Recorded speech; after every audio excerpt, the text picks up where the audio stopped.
Hello, everyone, and welcome to SmashBoxxTV's podcast 225. Terry Miller, the disc golf guy, along with Johnny V.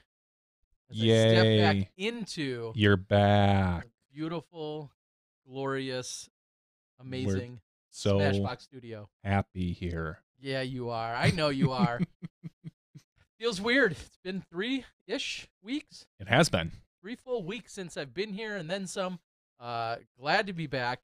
Welcomed home, as some of you saw maybe on my Instagram account yesterday. Welcomed home to 1 degree below 0 Celsius. You know, because I'm hip to the Celsius now, for starters. And a flat tire on the front of my car when I went out to pick up my daughters from the library. I did not know that. Yeah, so Did you pick up a nail or something? I'm not sure yet, but I was able to find the compressor that I got from my father for Christmas last year. It came to the rescue. And then I didn't end up needing to venture out just yet with that car. So I will, I'll be going out tomorrow and seeing if it's hopefully somewhere in the tread so that I can then possibly get it patched, not plugged, because somebody already yelled at me. I made the mistake of saying I'd like to get it plugged. And then somebody yelled at me on Instagram and said, no, don't get it plugged. You need to get it patched. I said, all right. I never claimed to be smart, so. No. Here, that's the plan. So welcome home from Australia. I'm sick of this ridiculous weather. Oh, jeez. I'm leaving in 40 hours, and I'm going to head to Florida. Much warmer there. Are you going to spend more time in warm weather over the winter? Yes. Or cold weather this year? Definitely warm weather when it's all said and done, probably. I never thought I'd be a snowbird, but if work keeps taking me places, I will keep finding the warmer weather. And then, a few more weeks after that, I head back to Arizona. Maricopa Meadows Open. Super excited to be going out there and covering that for a 3rd year. And then back in, I find the warm weather wherever I need to go. All right, well, welcome to the show, everyone. Thank you, guys. Glad to be back. Tonight is going to be a very jam-packed show with lots of great information and some updates, and even some surprises. So those are all going to be coming at you. We're going to, of course, have Dynamite, and then we're going to check in with Dustin along with Zoe. Dustin and Zoe out on the West Coast. They've got some good updates from the nonprofit. UPlayDiscGolf. You play disc golf. I play disc golf. You play disc golf. We're going to check in with them. They've got some updates for us, and I think we're going to get even more. I'll just tease it with that. There's going to be even more than just updates from them. So looking forward to it. You're going to want to be here. Yes. So with that, I think we're ready for the one and only, the Dynamite.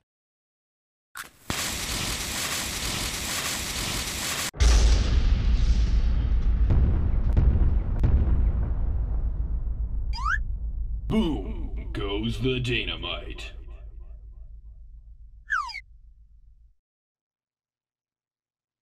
Dynamite. Wake Daddy up. Dynamite. You there, Daddy? Daddy Dana. Do. I just turned 1, Daddy Dana. Daddy, what's going on? Good evening, Terry, Johnny. Good to see you. Great to see you too, Dana. You and I have been seeing each other every week. We're going to let Terry in on the gig for a little while. We'll see how he likes it. Hey, Let's I can do take it. vacation. I can go on holiday, as they call it. No problem, if you guys don't need me. See ya. I mean, Okay. Don't make me get up from here, because I will. we don't need you. We like you. I have plenty of editing to do, let me tell you. All right, Dynamite. What do you know, buddy? Things good around the house there? Oh man. So, do you guys ever wake up and you're feeling really good? You know, we'll say 100. You're feeling 100%. Got a good night's sleep, and then you spend a couple hours with your kids, getting breakfast, getting them dressed, and then getting them to daycare eventually, and you're at like 60%, and then you work all day, and you're at like 15%, and then bedtime comes along, and then your 3-year-old just raises hell, brings you to about 6%, and then you got a lot of podcasts to do. That's where I'm at. Nice. But I am doing 6% of Dana. Wow. Well, I hope we can sap a little bit more of that energy. I'll get you down to 2 or 3%, so you can go to bed and and recharge those batteries, Dana. and do it all again tomorrow. You're my Feel lithium myself- Dynamite. I feel myself coming alive. I don't know. You guys got some good energy going tonight. It's bringing me up. Well, So, let's but, sidetrack to some good energy for 1 second. Congratulations, you posted on Facebook, and we have to give the real worker over at the house her props. Your wife Ashley completing her master's degree. Congratulations! Bravo. Yeah. I can't believe it's over. It's a lot of work for. And I'd like to think that I stepped up and did some other work, but she probably still did the lion's share of everything. Dana, she's a great lady. I'm not kidding you. When my wife got her master's in special education, she would be on the treadmill, pregnant, with a book in front of her, working. Probably the last time she used the treadmill when she back then. Neither of us use it for that matter. And she's busting her ass, and I'm sitting on the couch watching TV because we at the time we only had one kid. He was a great sleeper. He was in bed, so there she is getting her master's, working out, and she pretty much did most of the stuff around the house as far as cooking anyway as well. So pile all that on and together, and I understand how you can feel like a slacker compared to someone like that, because I have someone like that in my house as well. Yeah, but we're excited about it, and with all that free time that she's going to be able to, I don't know, maybe give me some attention. I don't know. Aww. The tour misses you, Dana. I don't know. Either or, I would be good with it. But yeah, we're excited about that. So her last day was Friday. Lucy's birthday was Sunday. She turned 1. As anyone with kids knows, the days seem long, but then all of a sudden the years seem pretty short, and that's where I'm right in the midst of it here with 1 and a 3-year-old, and I understand that's how it is. But life is good. I'm happy. I'm lucky. Get to talk disc golf with you guys, and boy, it looks like there is a good show. I hope I can help kick us off on a good night. Just grab the iPad when you're done, crawl into bed, sit and watch us. Smashbox and chill. What we say. That's what they all say. Anyway, all right, Dana. Do you want to start with results, or maybe another team movement or two that we saw as recently as today or yesterday? What do you got? Man, there's still moves falling all over. Kind of had heard some rumblings, but it still comes as a surprise. Dave Felberg leaving Latitude. He's kind of been I don't know what his official position was, but it seemed like he was kind of the U.S. Liaison or boss or whatever it might have been. But he played an integral role in the growth of Latitude here in the U.S. and at the very least the team, and obviously the next gen. And it sounds like he's looking to open the next gen up to other disc manufacturers and sponsors rather than keeping it in an exclusive Latitude sponsored event. So he is moving on from Latitude, and I'll be interested to see if he, where he goes sponsorship wise, if it's just a complete open bag or if he. I'm going to guess an open bag. I'm going to guess no single manufacturer disc sponsor. Are we going to see? Not to say he won't be sponsored by some other thing, either by the tour itself or some other entity, but I don't. Maybe I haven't heard Infinite. anything, so I could see him pairing up with like an Infinite. Maybe they're making some discs, but then also they're one of the largest online retailers.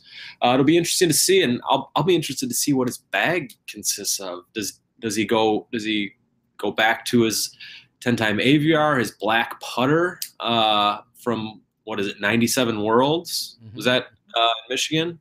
Yep, Grand Rapids Worlds that they stole from Appleton, Wisconsin. Moving on. Destroy. Does he put a destroyer back in the back? It's going to be interesting. A Dave Felberg boss, perhaps. Oh boy! Wow. It's it always interests me to see what if there's a high level player that has an open bag, what they put in their bag. So that's going to be interesting to see, and be interesting to see who he lines himself up with. But in the same kind of in the same vein, Devin Owens, who is him and Dave have been friends and travel partners on and off over the years. Devin's been with Latitude for about the same time as Dave, I believe, and sounds like he not it sounds like he has announced that he has left Latitude. So we'll see where he ends up, whether it's a Discraft or Innova MVP. We haven't really heard any. I haven't heard any big news out of MVP. Speaking of MVP, maybe that's where Sarah Hokum finds herself, as she announced that she is leaving her sponsor that she's been with for the last few years. Those are all that's the rumor that people saw Sarah throwing MVP towards the end of the year. And I had said that I know being a legacy player, you can bring in other pieces of plastic.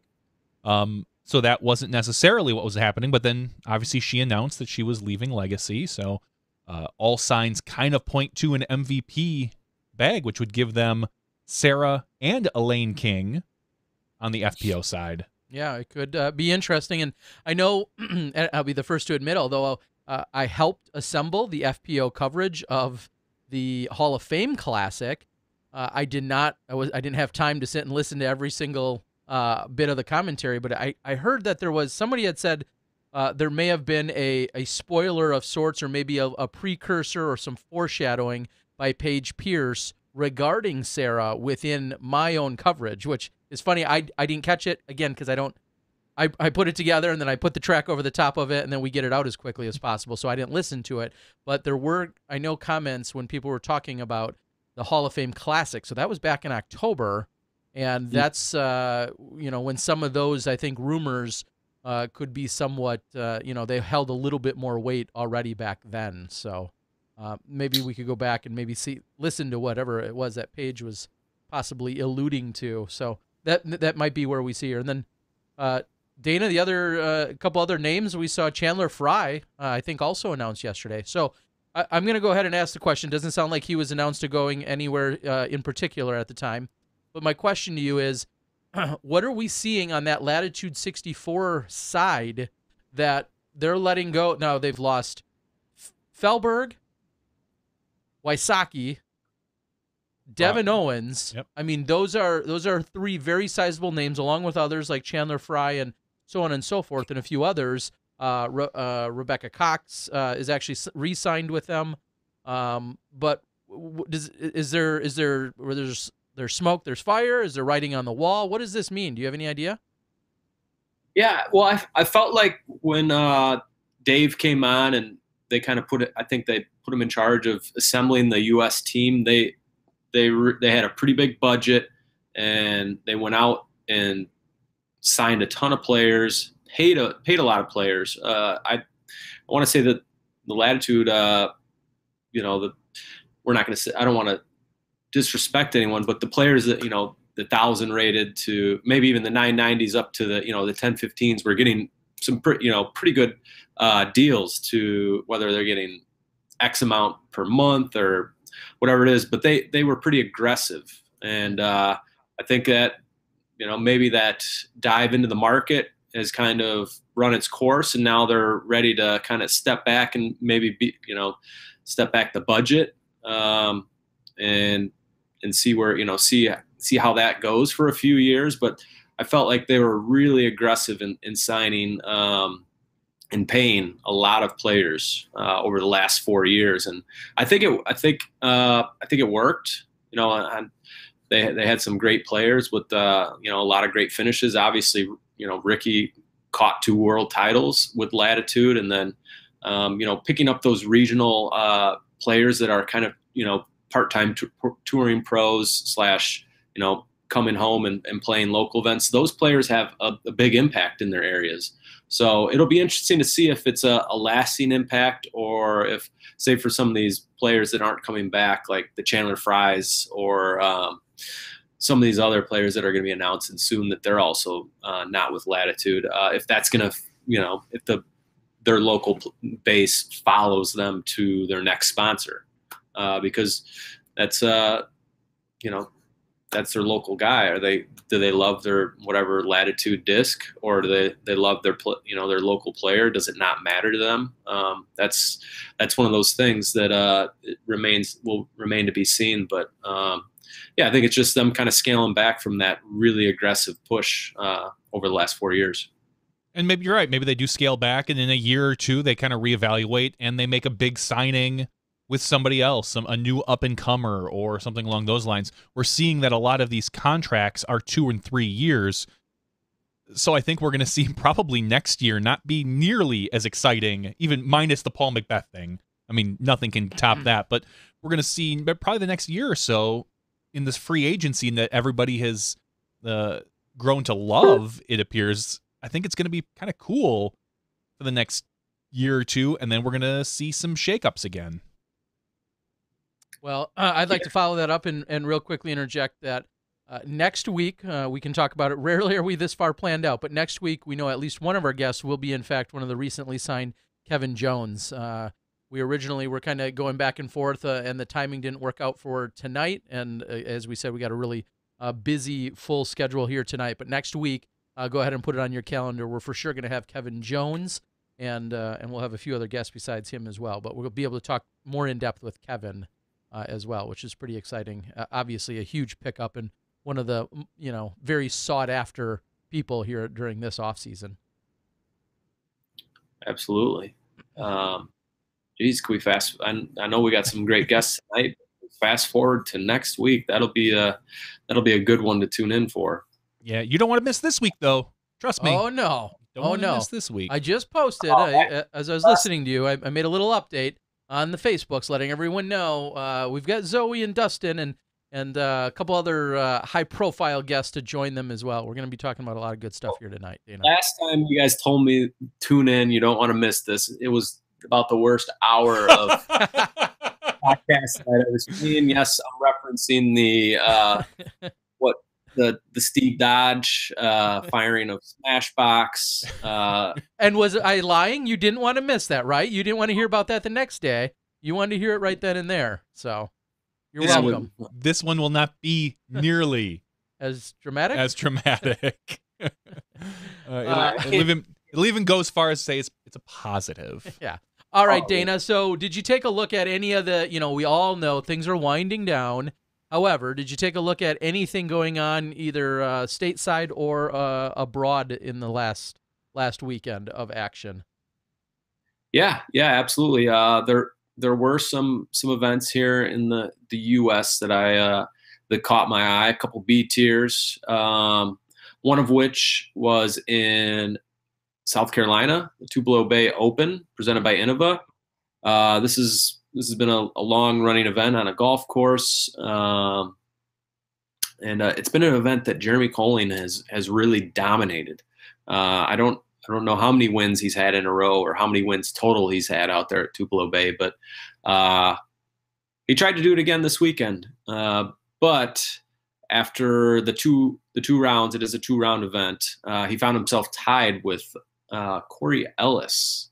For those that don't know, Corey Ellis, he's from West Virginia, Discraft sponsored player, 1,004 rated, an absolute smasher. Kind of reminds me a little bit Tyler Hornish, if anyone remembers Tyler Horn. Mm-hmm. Tall and just absolutely smashes. Not Tyler, doesn't have that interesting form that Tyler Horn has, but that power absolutely has that. And it looks like Corey used that power to ultimately take Big Germ down in the playoff. So Germ was not able to win. Germ did post 10:48, 10:11 over the 2 rounds, and Corey Ellis went 10:22, 10:34. So yeah, congratulations to Corey on the victory over Germ. Cody Bradshaw finished in 3rd place with Austin Turner in 4th place. There was not an FPO division, but in the MPO 40+, Brad Smith was able to get the victory there. So again, congrats to Corey. Germ, good showing. All that working out that you're doing must be paying off. Mm-hmm. Popping off a little 10:48 first round, not too shabby. But clearly not exactly what he was looking for, as he has dominated that event in the past. And then a couple other events. Before you go further on that one, let's just one quick question. I feel like we're missing 2 names or 4 words from that potential event. Can you guess who I'm thinking about and why they're not there? Uh, what? Barry Schultz, Spike Heiser.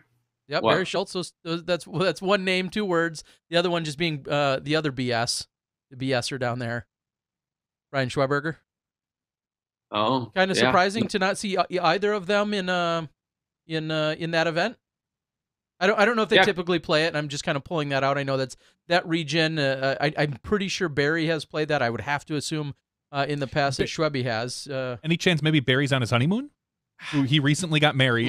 Every day life's a honeymoon for that guy. No, I don't. I feel like that was enough weeks ago. Yeah, that was back on November 2nd. Yeah, but I don't know. Maybe he's a month-long honeymoon. I don't know. Or maybe he waited a month.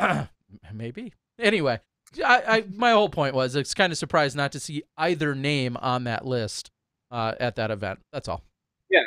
Yeah. I mean, if you look at North Carolina, South Carolina event, you're usually going to see both of those guys, if not at least one of them. Exactly. But yes, slightly surprising. But maybe it being, they did have some weather coming in this last week in North Carolina, so maybe that kept them home. The long golf course, because it looks like, Corey Ellis shot 75, 78, and those were 1022, 1034 rated. So very, very long rounds. So I don't know how many holes, if that's 18 or not. Let's see. Each round was 27, 11,274 feet. Yeah. So if you're doing the math, this is historically been an event because it is at a golf course. I think they have golf. They get to use golf carts for the event. A lot of your entry fee is going towards the golf course. So you're playing more for an experience versus a payout. Not saying that those, that's why those guys didn't go, but I could see that, that might be a reason why some players might stay away. But there was 86 total players. Yeah, and Corey Ellis, he took $290 in a 19-person field. But that's just one of those cases where you've got to look at where the event is at, and it's at a golf course, and you're getting golf carts, and so a substantial amount of your entry fee does go towards the course, which would be why the payouts aren't your standard B tier event. Speaking of standard B tier. Sun King, is Sun King the new Spike Heiser? He's been hot and heavy lately. I know this is the time of year in Florida to run events, and he is getting it in. Mike Barnett, that is. He ran the Open at Sunset Ridge, presented by Sun King Discs. 50 total players, and coming down from North Carolina, Discmania sponsored AJ Carey. He works at the Innova warehouse. He came down and got a 5-throw win over Dan Pastore Jr., not senior, Terry. No. Dan Pastore up here in Illinois, former, what would you say? He used to run ABC Discs, but his son, Dan Pastore, 981 rated, pretty solid player. He got himself second place. On the women's side, it was only one player, Alicia Trosht, but so she did win that event. So congratulations to her and AJ Carey. Now, the biggest event of the weekend in Florida was over in Gainesville, the 7th annual Chain Hawk, presented by Latitude 64.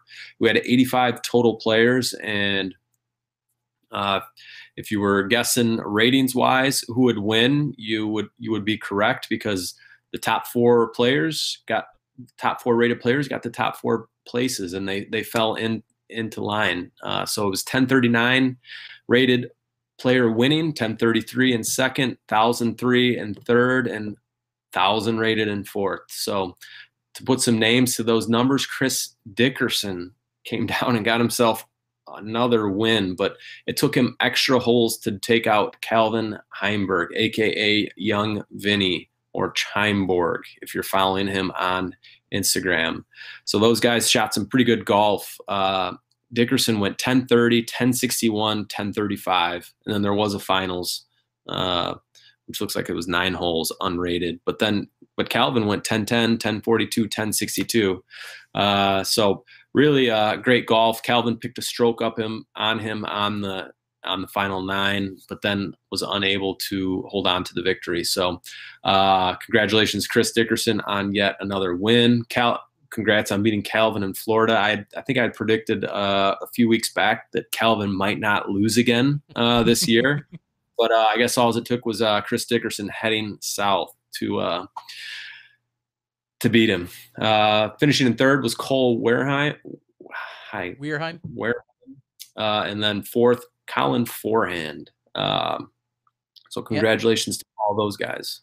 And to follow that up quickly, I think if you click on any spots 1, 2, or 3 of this weekend's event, look for a rematch, as they'll all be playing in the South Florida Open that I'll be covering this weekend. And I think those are the 3 highest rated competitors that are on the ticket for this weekend as well, down there in West Palm Beach. So we'll have a C. Dick versus Heimburg rematch taking place this weekend, 4 rounds over the 3 days. Any predictions, Dana? You going to stick with your prediction that Calvin's not going to lose this year, the rest of the year? Well, I mean, you get a reset button. Reset button. Yeah, reset. I think round 2, Calvin. I think I'm going to give the nod to Calvin. Okay.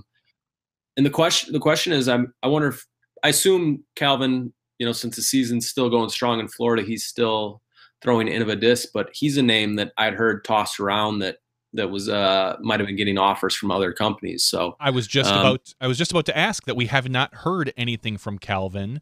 And I know Innova tends to, if you stay with Innova, they like to kind of put out all at once. There's always the big social media push, sponsored by Innova this year. They all change their profile pics with their nice little yellow backgrounds and such. So I was just curious about, has anyone heard anything from Calvin on whether or not he's sticking with Innova, or is he moving on?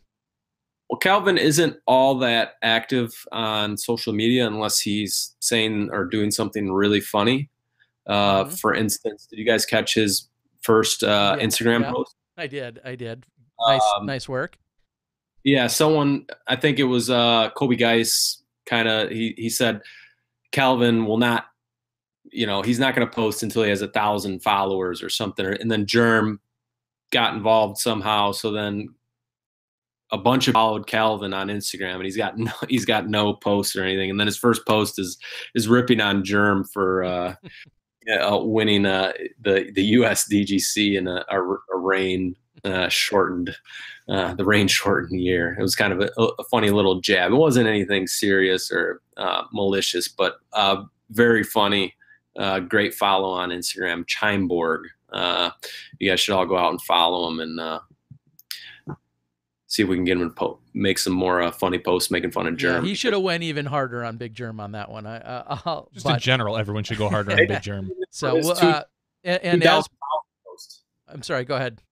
I said maybe he's saving the really hard stuff for his 2,000 follower post. Maybe every 1,000 followers he'll get meaner and funnier and whatnot. And as someone had just pointed out, thanks Jeremy Stewart, we saw that Lil Paige Bjorkus had signed up and will be there this weekend. And I said, all right, well, Grady played last year. Is he signed up this year? Those two are an item for those that don't know.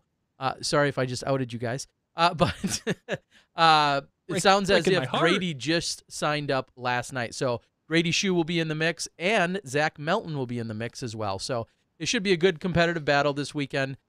Chris Dickerson, your champion from last year. So he has a title to defend, and we heard it right here. Dana calls that Calvin takes him down and claims I didn't know Zach Melton was going to be there. Oh, yeah. Zach Melton?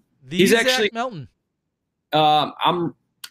Zach's a great guy, good disc golfer. I am really impressed with. He's had a great year and a really strong second half to the season.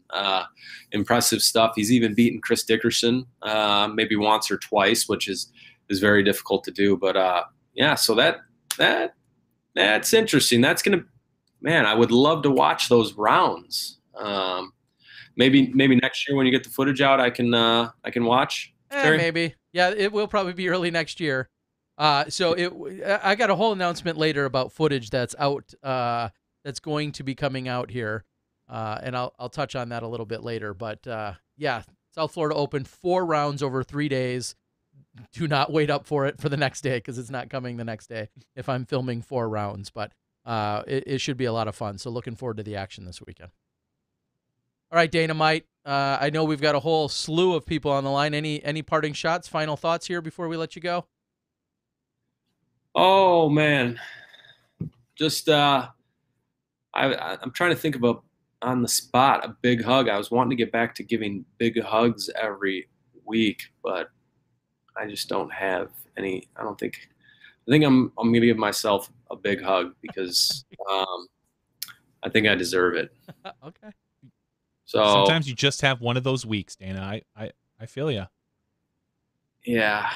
Let's just, everybody, Central Time tomorrow, between 7 and 8, send the positive vibes my way that Edith goes to sleep easy, because I can't do another night like this. It's tough.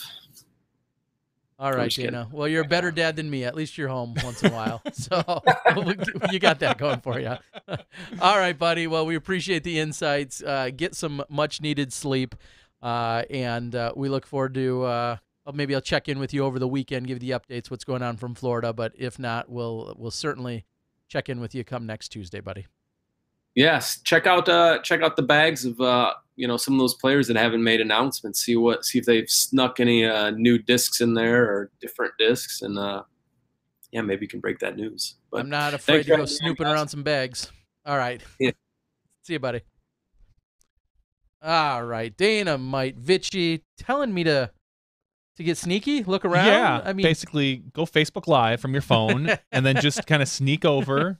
Have whoever you're doing through their bag, your cameraman, distract them, and well, for those people, I mean, there's a little. Speaking of Ricky, this past yesterday, or the day before, yesterday, he made a post on the Instagrams, and some keen-eyed viewers spotted an Innova box. Oh my gosh! If only behind him. Do you have an Innova box in your house? Actually, I don't. You don't? Okay, well. You have a whole bunch. My point to that was, and I wrote out a response, and then I deleted it because I didn't want to then see the billion thread responses that came with it. Yes, that is a keen eye. There could have been a keen box in there too, by the way. That was a keen eye. However, I will just call off the dogs and the scent and the hot scent that they're on. It isn't inconceivable that there's an Innova box. It's not inconceivable there's a Discraft box somewhere in his car, or that there's a West Side, or obviously a DD, or any other. There could be a Prodigy box. Maybe it's an old one. Maybe it's a newer one. Maybe he's carrying something from someone else. What I was going to type out and say that box looked I'm going to go all detective. That box looked in pretty good shape. Okay. Which leads me to believe it's a newer box. Maybe. But that's not to say someone didn't just hand him a box with something in it. Bingo. And that was my next point is, I bet you if you go to Kevin Jones' house, I bet he's got a box or 2 or 3 that say something other than Prodigy on them. Oh, certainly. So it was a good, clever catch, and I'm just playing devil's advocate. But all the rumors are he's going to Innova, and this only stokes those particular rumors. I know, and everyone's telling me stop pretending like you don't know what's up. I know what's up. I know things. I know things that some of you don't know, and I don't know a lot of things you do know. So that's it's a valid point. Now if we were. If he was doing it in the bag and that box was sitting right next to his bag, like, I would feel like you'd have it nailed down a little bit more. But as you saw, he's pulling discs out of the box. As you saw, if he put backpack straps on the box, then that might secure something. But as you saw, his truck is also very much a storage facility of sorts that carries around a lot of items. So. Anyway, it was a very keen eye, nonetheless. Speaking of keen, I want to give them a quick shout out. throughout the year, I know, especially at Worlds times and a few others, and there may be a little surprise by the end of the year here, so stay tuned. But Keen very much supports us at Smashbox. They support me personally. They support the Disc Golf Pro Tour. They support tons of events. I know a few, in Wisconsin and beyond. And I just I don't say it enough because I think I've just kind of taken them for granted, and I don't mean to. But Keen Footwear has been amazing to disc golf. They've been, I think, all the way back to as far as 2011, when everyone who played in the Pro Worlds in Santa Cruz got a pair of shoes, of Keen shoes. I think if you were at the 2010 Japan Open, you got a free pair of one-off custom Kozo shoes, the red Keens that were given away. Right.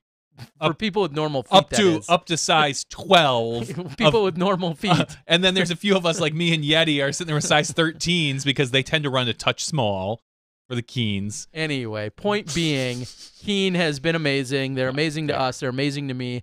And if you can ever get out and thank them, please make sure you do. You see them supporting a ton of events. And I want to extend just another thank you to Keen. We do appreciate everything they do. And with that, there might be a special incentive or two for you guys to get on board. I think I might have a Keen certificate that will have to be given away sometime in the next few weeks, as it'll probably expire at the end of the year. So stay tuned with Smashbox, and maybe we'll find a way to have an extra giveaway or something of that nature. So anyway, that was a side note. Somebody say Steve Rico's out in the chat. Is that what's going on? What? I don't know. That guy doesn't even know how to use a computer. We'll see who Steve Rico is going to be sponsored by. I think there's some things in the works over there as well. I know there is. He's been posting some pictures. They've been very active on social media. It's really nice to see. It looked like they had some sort of new mold posted that wasn't announced. So to speak. Recluse? He didn't announce what it was. He just showed a picture of the mold, and I would just call it the Rico. When's he gonna have a Rico mold? Yeah, that sounds like it could be a mold. That, to me, that would fall under a dynamic disc.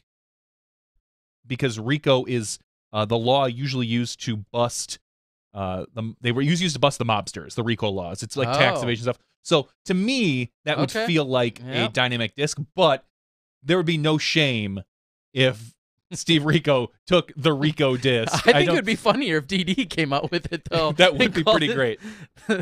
And had a disc called the Rico. I'm also under the impression that, much like back in the olden days where we would trade baseball cards, Discraft and Innova need to trade discs. They need to trade the Hawk for the Starfire.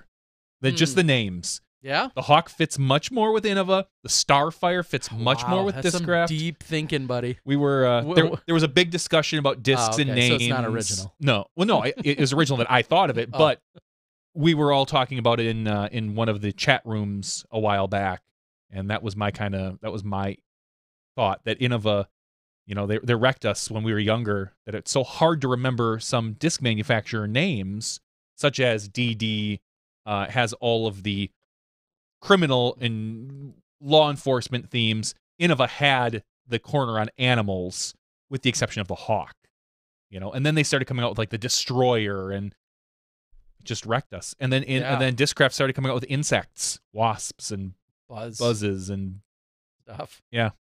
Is a buzz an insect? No, it's what it sounded like. Okay. But just saying. And then Innova had the Skeeter, which came out after the Buzz, and just all sorts of things, all sorts of craziness happening. All right. It looks like we are to call to that Skype account. I don't know if we have that on file. We probably do. I apologize. I think we're supposed to be doing the reaching out, so maybe we're going to do that here in just a second.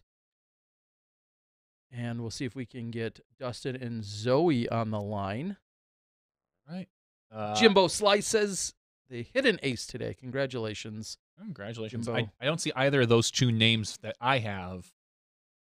So, Zoe, if you're out there and you're available and listening and watching and ready to go, please feel free to just go ahead and hit us up on the Skypes. You've got our Skype. So yeah, I'm looking. I don't see how those people logged in right now, unless they have a different Skype account from the last time. Looks like a little while ago was the last time we chatted with those. All right. So she says she's ready. Go ahead and ring us up. So,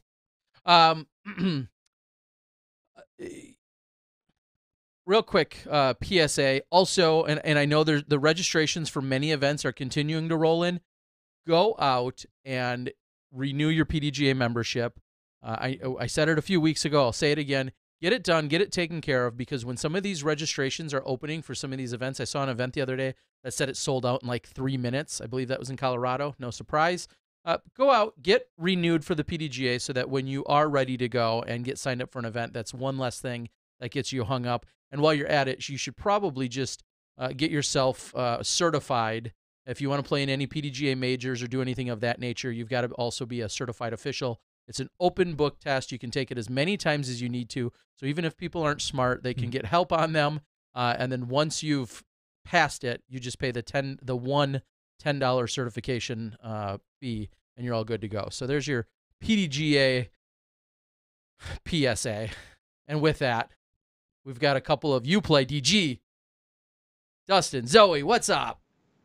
Hi, how's it going, Terry and Johnny? Good. How you guys doing?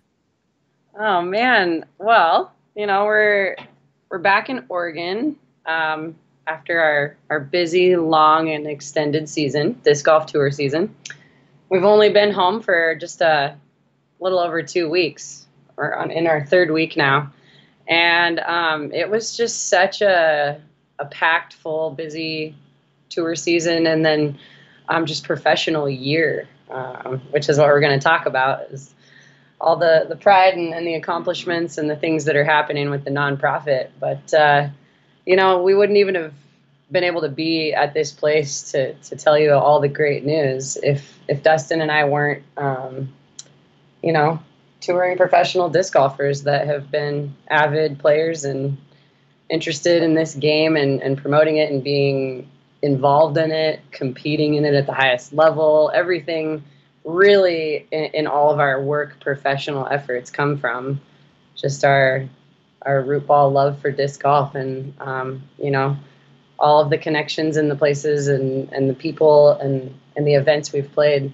Just it's really special because that's how we built the nonprofit. And I kind of just wanted to open up with it's really special to be home, but I hope everybody realizes when we talk tonight, there's just so much gratitude coming from our hearts and from us, just from the whole disc golf world and communities at large, helping us grow and get to this place. So, well, and we feel the same, and we do have such a great Frisbee family, as I like to talk about so much, and the culture, and even as it extended for me internationally. I know exactly everything you just said.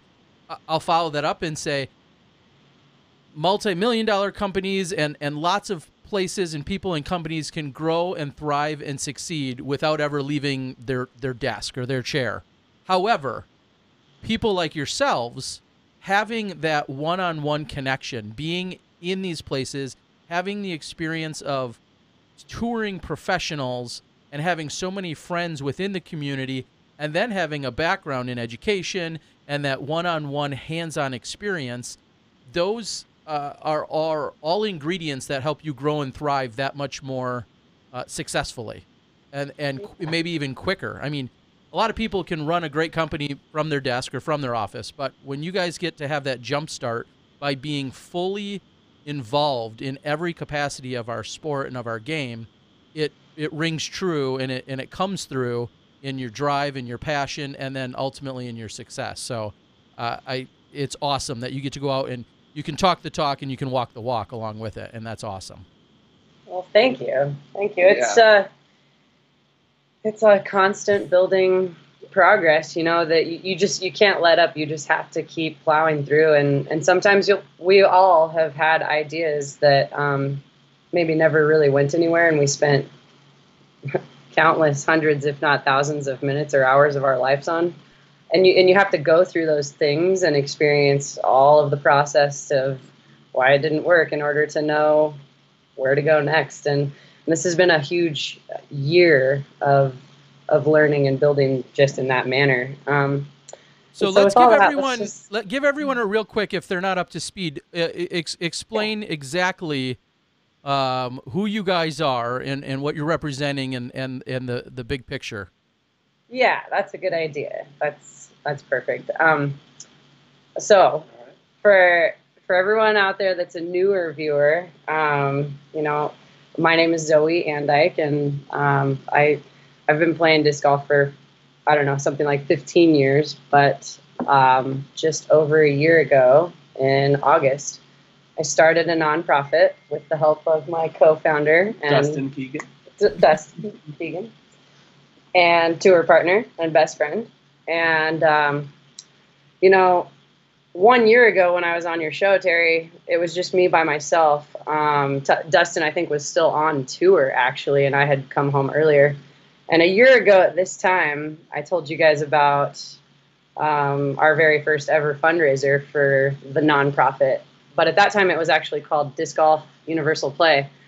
So not only have we've come up with this like mountain of accomplishments that we've done over the first year, but it starts with a name change. Disc Golf Universal Play was just a really it was a really clever name change that we just were able to shift around our words, keep the same 4 words, but now it just makes so much more sense and sounds a lot cleaner coming off the tongue. The official name now, changed and documented, is Universal Play Disc Golf. So UPlayDG at this time 1 year ago did not actually have a website, a functioning online presence, which, as we all know, is kind of everything in this day and age. And so I know we're both really, really proud to say we have. Well, I like to say it's a pretty nice looking website. There's a lot of placeholders and room for things to continue to evolve on there. But the most important thing about that website is that you can read about some of the stuff I'm getting ready to tell you about. And you know, a year ago at this time, we had a small board of 5 board of directors. At that time, I was actually still on the board. So that's a huge signifying thing to say, you know, that was the beginning. The nonprofit was an infant. I had to be on the board and part of all of the operations. So after 1 year's progress, we've gone through 11 different monthly board meetings. We grew to 7 members, and I'm now not on the board, which is like double, triple thumbs up. We're making major progress. I've got my bosses. It's a beautiful board of directors with a huge spread of talents in the professional world, and a really interesting and kind of amazing bunch of resumes about the disc golf world too, from world titles and a lot of them, all the way to just big time enthusiastic players that might not ever even play in a tournament, major professionals throughout on our board. And so I want to encourage everyone to look at that website, click on those awesome pictures. Thanks for showing it right now, Terry. I'm just really, really proud of each one of those friends and members of our group that they choose to volunteer hours and hours and hours of their time, not only in meetings, but outside of meetings. You know, Dustin and I spend the majority of a 40-hour work week meeting with them all individually, having phone calls and conversations or really, really long Skypes with whether it's Chamber of Commerce members or retired nonprofit experts and professionals, or, you know, we've attended a couple symposiums now on different nonprofit functions, and every one of my board members or our ambassadors, because you guys will notice Nate Dawson, Paige Pierce are on there too, like you could see in the picture. It's just those are the people that are really going above and beyond and putting some time in to make sure that we have support that we need, and that we have really, really great other professional minds to bounce these ideas off of, you know, and they help us not go down those wormholes where you waste hours and hours and minutes of your life. But so anyway, so 1 year ago, we didn't have a website or such a big, strong board like we do now, and we have now documented 11 meetings and 1 retreat. And for those of you out there that don't know much about nonprofits or boards or what a retreat might even be, that was me and Dustin having a chance to host each one of our members in Eugene, Oregon, which is our actual physical location. And and everybody got to do workshops. We got to bounce these ideas off of each other live and in person at our actual bank's board meeting room. And it was really special because a lot of those meetings, every meeting, not all those people on my board had ever shaken hands or met or had a chance to interact. And for us to be going through so much action and so many topics and ideas without even knowing each other's personalities was, well, it was kind of incredible. So in July, we did the board retreat, and that was multiple days, you know, a 3-day weekend of, well, we all played disc golf together, which was pretty special. Met for hours and hours, shared meals, you know, and did some really nice things together. And that was a really significant time period for the nonprofit to make some bigger goals to run towards, because I guess bigger is not the right word. It's more, I guess, more finite, more directed goals. Because when I started this and I asked Dustin to please support me, I said, hey, I want to teach disc golf in schools. Let's go. And it looks like, but from peeking around the website, you guys have hit 12 different schools so far, including out in Hawaii. Yeah. Isn't that great? And a couple of them we've been able to do a revisit. So for those of you out there on the education front, you know that revisits are even like a next step to kind of upping your curriculums and having the experiences at the same age level, back-to-back visit or third visit. That gives you a lot of good information when updating and evolving your curriculums. So it's kind of neat. Anyway, so that's why we started, is because of my obsession with teaching and my addiction to really getting people excited about what I think is the best thing you can do with your time. But now we've evolved, and our nonprofit's purpose written, you know, I mean, like, you could look this up on the state of Oregon or the federal, on our homepage, the IRS, or on our homepage. Our purpose is to promote health and well-being and enhance communities. And we're using disc golf as the provision to do that by educating people how to play correctly. And really what that is, you guys, is it's a fun avenue to make the world a better place to live, and do it with a little more smile and giggling on your side. So we get to create happier, healthier people by using disc golf as the avenue to do it. But it's much bigger than what I ever would have imagined from the very beginning, because I just wanted to coach and teach. That's my 20 years of my professional life have been put into coaching and teaching, but it's just so much more. It's giving a really good answer to every question of why there's sadness or unhealthiness in the world. From money, hey, do you have, does this cost very much? No, not really. Not initially, and not forever. Do you have to be tall and athletic and muscular, or short and skinny and built? No, all body types, actually. Do you have to be a certain age, or is there a time when you're too old? No, actually, disc golf is for everything. So, and I can continue down that long list of amazing elevator speech pointers, but really disc golf, it answers to everybody inside and outside of schools. These children are going home after a day with UPlayDG workshops, and we're giving them challenge homework to teach their parents what they learned about throwing a Frisbee today. And so parents are benefiting from us teaching their children. The educators are watching. Certainly the kids we're at a 100% level of acceptance. Even the ones that kind of want to give you a little bit of hassle, they can't help it. They love disc golf. There's always one. There's always at least one in the group. I've listened to Terry talk about enough gatherings that he's put on, and talking about some kids that some of them are very receptive and some of them not necessarily. Yeah, they're more concerned about, hey, how about I go chase that disc down? I feel like I could have run some demos where just throwing out into an open field and having them retrieve them like dogs would entertain them way more than learning how to actually throw the disc themselves. And just to kind of interject there, let's get a little clarification now. You know, some people want to know, is this directed specifically and only towards, I mean, you just mentioned user groups, but are we looking at children and schools, or do you find that this expands greater than that? And I think of universities, I think of YMCA camps, I think of church camps, scouts, you know, so I'm not going to do all your work here. I'm just throwing out some ideas. But I think of all those other places where it could be incorporated. Are you going after a lot of those other demographics, or are you mainly focused on children? Definitely going after the other demographics.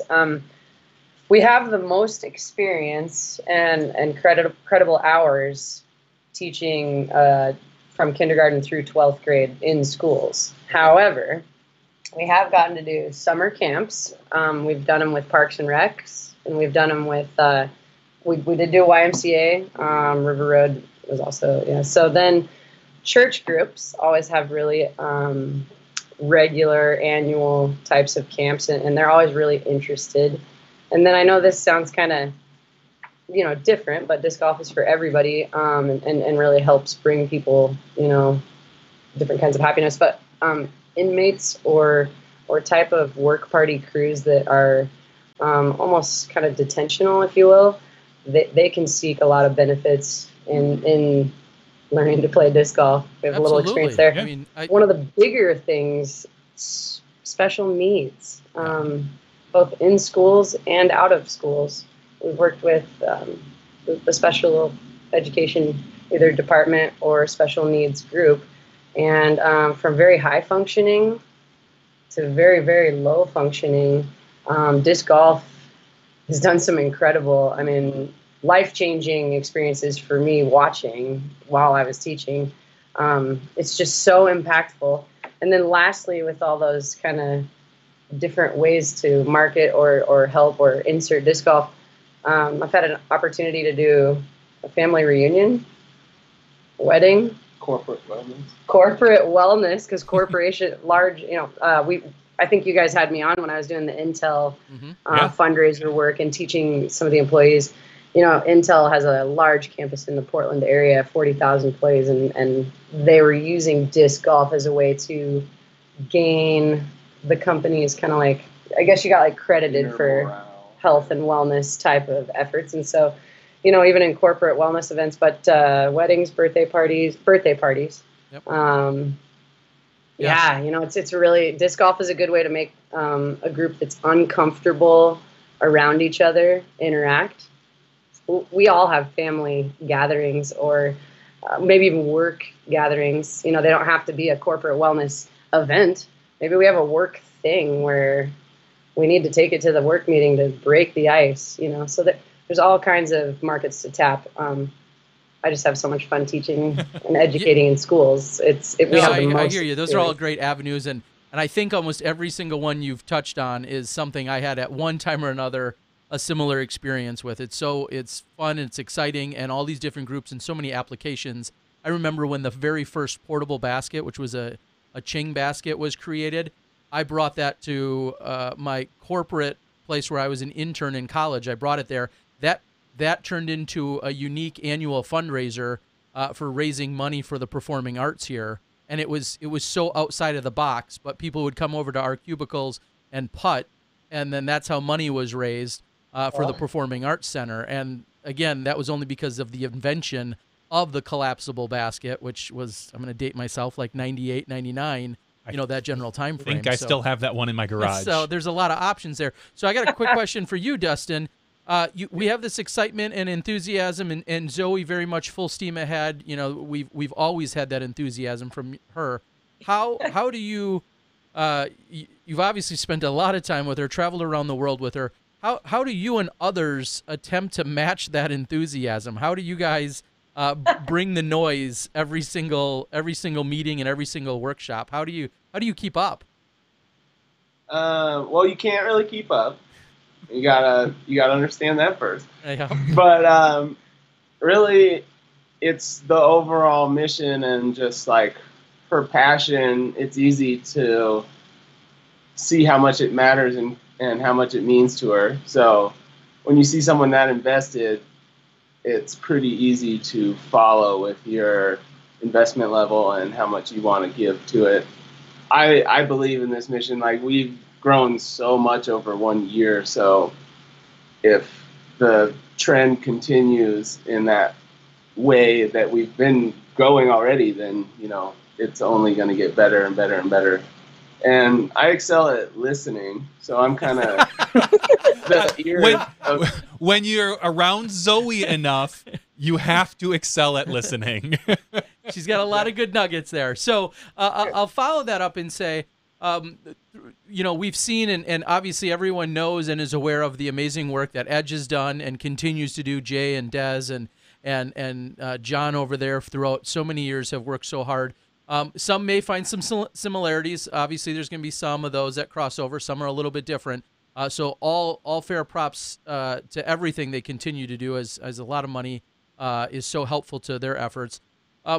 But it's very much has been seen as, and I know they'd yell at me if Jay and Des are listening. They'd yell at me and say it's not an Innova product, but it kind of feels like it is. And sometimes, you know, that's just a perception out there. Have you guys taken steps to stay maybe non-brand specific? How have some of those transitions come about? Because we all know there's perception and there's reality, and sometimes those don't always align. What are some of the things you know that you guys are thinking about when it comes to branding and exclusion or inclusion from a manufacturing side? Somebody even on the board said, you know, is this a good way for my company to get involved? And that's what helped pose that question. Yeah, oh, that's exciting that was actually already a posed question. We get a commission on that, of course. But we're not nonprofit. We need the commission. Okay. No, but what are some of the steps and things that you guys think about? I mean, you must have supporters now. How do more people support, and how available are the opportunities for anyone to support you? Okay. Yeah. So I'm going to get back to the second part of the disc manufacturer specific in a second. I'll tie it back to that. But let's talk about, yes, how you guys can get involved in what's currently going on right now, because there's a couple of really good opportunities. And everything that we're fundraising for, we come together at these board meetings once a month, and then I meet with all of my committee members and separately board members to come up with what are the plans. What is our strategy? What are our goals? Well, all of our goals have to do directly with, yes, we would like to get into a minimum of 10 schools, but that's only 1/3 of the teaching available year.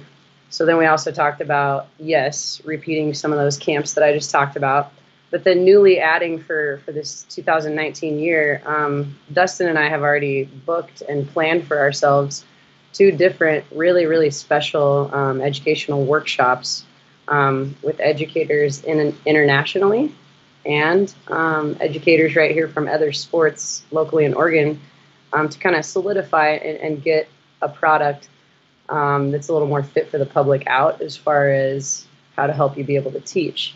Now, all of that being said, we're fundraising for the movement of those 4 different categories that we said, you know, with teaching being the main idea. And our December fundraiser started December 1st, goes through the 31st. We're doing it all online. There's a couple of different posts, and we will continue to reattach them on our social media sites. UPlayDiscGolf on Facebook can get you to the link, or just go straight to the website. Well, the nice looking donate button there is how you guys can first and foremost help if you have some expendable funds or funds that you're looking to get an EIN from a 501c3 tax deductible, totally, you know, official write-off, then you can do that. However, if you don't have money just to give away, that's not where it stops. In order to see all these educational missions and workshops happen next year, the next hugest avenue is, one, if you can do it yourself or have a friend sign up to do it. If you shop on Amazon Smile, they recognize through their own program, smileamazon.com, nonprofits. So if all of you that shop on Amazon didn't mind taking less than 2 minutes to just get on smile.amazon.com, and if you don't already have a nonprofit, pick Universal Play Disc Golf, and 0.5% excuse me, 0.5% on the dollar of your total order, Amazon.com will donate. So without you ever doing anything, Amazon would pay us, hopefully a couple dollars or a couple cents, and you'll see it add up. And so just by shopping and choosing a nonprofit beneficiary, you can help any nonprofit you believe in as long as they're registered. And kind of the neat part about the Amazon Smile program is that they contacted us, and that was monumental for me, or for us as the CEO and COO, to feel like we're gaining some traction, man. Amazon.com just contacted us. They want to help. They want to see us grow. So that's the second way that all of you guys out there could help. Third way, and I'm really kind of playing with this. People want to get physically involved, and I love it. In the future, I'm thinking 2021, hopefully 2020, but I don't want to promise anything too early. For those people that are ready to sign up for a instructor's training or a coach's certification, that's how we are going to multiply like bunnies and teach people how to do exactly what it is that we do. But we do not have that class or that certification program in place for you to sign up for yet. So what can you do in the meantime? If you're local to Oregon, you can attend one of our fundraisers. We have a Bring Your Own Partners doubles fundraisers. If you don't live in Oregon and you can't travel to be a part of one of the live fundraisers, all you have to do is get on the website or one of our personal, whether it's email or a social media handle. If you have something you would like to donate product-wise, we can assign a value, and then again, you would get a tax-deductible donation receipt. So say you farmed and harvested almonds, and you donated $1,000 worth of almonds to our tournament to supply healthy snacks. Certainly, and that was just a funny example that it came out of the top of my head. It's funny that I even picked almonds, but there are ways to donate product, you guys, and it doesn't even have to be just for our event. If you see, we all know how disc golf sales work. If we had a pile of 10 towels, maybe we could stamp them and sell those. So maybe you're a towel company and you want to find out a way to get us some towels. So there's product, there's dollars, and then there's manpower if you're able to be here on site or at the fundraisers. And then in the future, that you probably, you'll have an opportunity to become a certified coach or help get other coaches certified. And that's where like a much longer plan all the way to what's right in front of us. If everybody on my Facebook friends list donated $1, the nonprofit could get into 5 more schools. How incredible is that? And that's just my Facebook friends. And so you can just see from the most minimal ways, from product to money to just getting the word out about Amazon, there are so many ways to support nothing but huge educational movements coming together. And it's not just teaching. In April, and now I'll shift gears to next year's plan of what we're fundraising for. Besides just teaching in schools, in April, we're going to be out on Prince Edward Island again, which is where Canadian Nationals were. And we're going to be doing a workshop with a really nice man and an excellent educator named Frisbee Rob, or Rob McLeod. Mm-hmm. And yep. He's going to be coming over from, Quebec. And we're all going to be coming together with Ben Smith, who's the TD of Canadian Nationals. And he's built a couple of courses on schools, and he wants us to educate the students while working with each other on our Frisbee sports to evolve our own presentations. And so when I say workshops, we're talking about a meeting of the educators' minds using the platform that we already used to one-up what we're doing already and just bring more awareness. I guess every time I go to a training or a class or have these meetings where I'm getting coached, it's just making me nothing but more valuable or more aware of what I can do, right? And so to have a meeting of the minds with other educators in Frisbee sports is high on my list of what I always want to be doing forever. And we actually have an avenue to start that internationally with the Canadians, Yeah. And Rob's as good as they get. I love the excitement and the enthusiasm. You guys should go out and find him on Instagram and such, and Facebook. He always has the most amazing stories about teaching kids Travel. Yeah, you know, when it's like their life lessons and life skills that happen to involve a frisbee, and he's got just such a positive energy about himself, and I love seeing everything that he posts. So certainly one of the many people that you can team up with for sure. But now we can loop it back to what I kind of looped away from. And I think it's really, really important to give this some attention. Thanks for asking. When it comes to a disc manufacturer or basket or any kind of disc golf product apparel, we are not partnered or sponsored by any one particular company. But yet UPlayDG has major goals of working with as many manufacturers that want to participate through the support of our growth. And those are, I'm using kind of brief terms because we spent all of the calendar year 2018 trying to meet with our board of directors and business advisors and coaches on just how it is we want to move forward in 2019 to include everyone, and make sure that no one with the same vision and effort is left out. And so I want to leave that a little bit brief because those are letters and conversations that are all really excitingly just getting going, starting now and in through January. And so I just think it's really, really important, and I'm glad you asked, that we would never want to just tie to like Nike clothing, or we would never just want to tie to just one thing. When we're talking about the sport of disc golf, for the people that have parallel purpose or goal-driven oriented like we are, we want to make sure that we can get your product in front of people because we're talking about the whole sport of disc golf.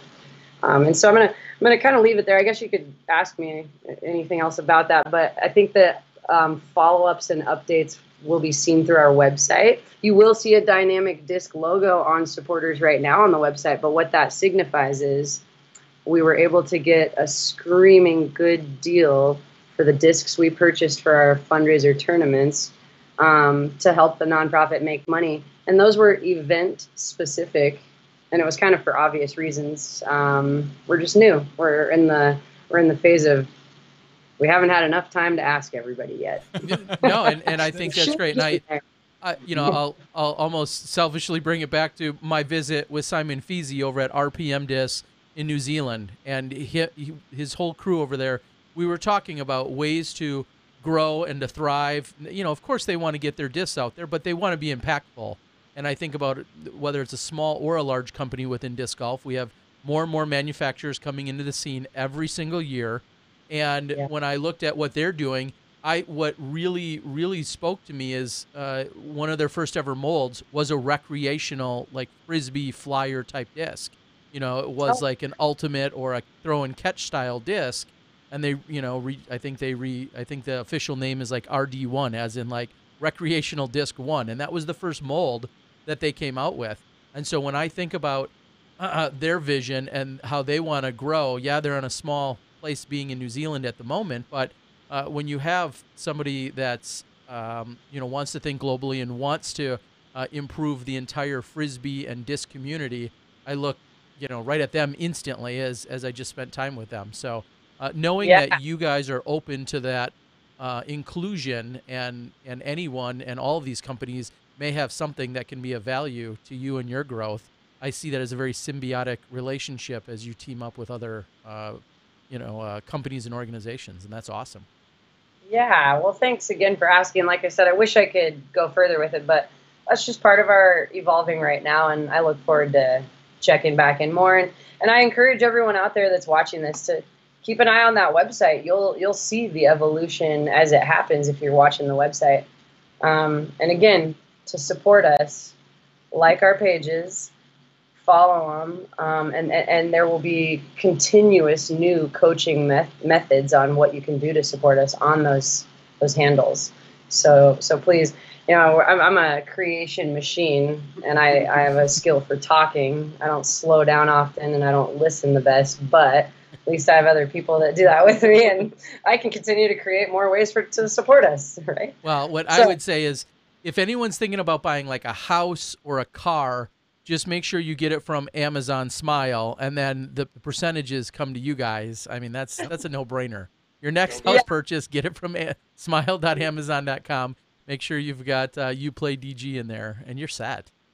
Yes. I mean, that's a no-brainer, right? It is a no-brainer. Amazon's got a lot of money that we all wonder what the heck they were going to do with, so we might as well get a piece of that action to the people building, companies on sweat equity and working really hard for a good cause. Absolutely.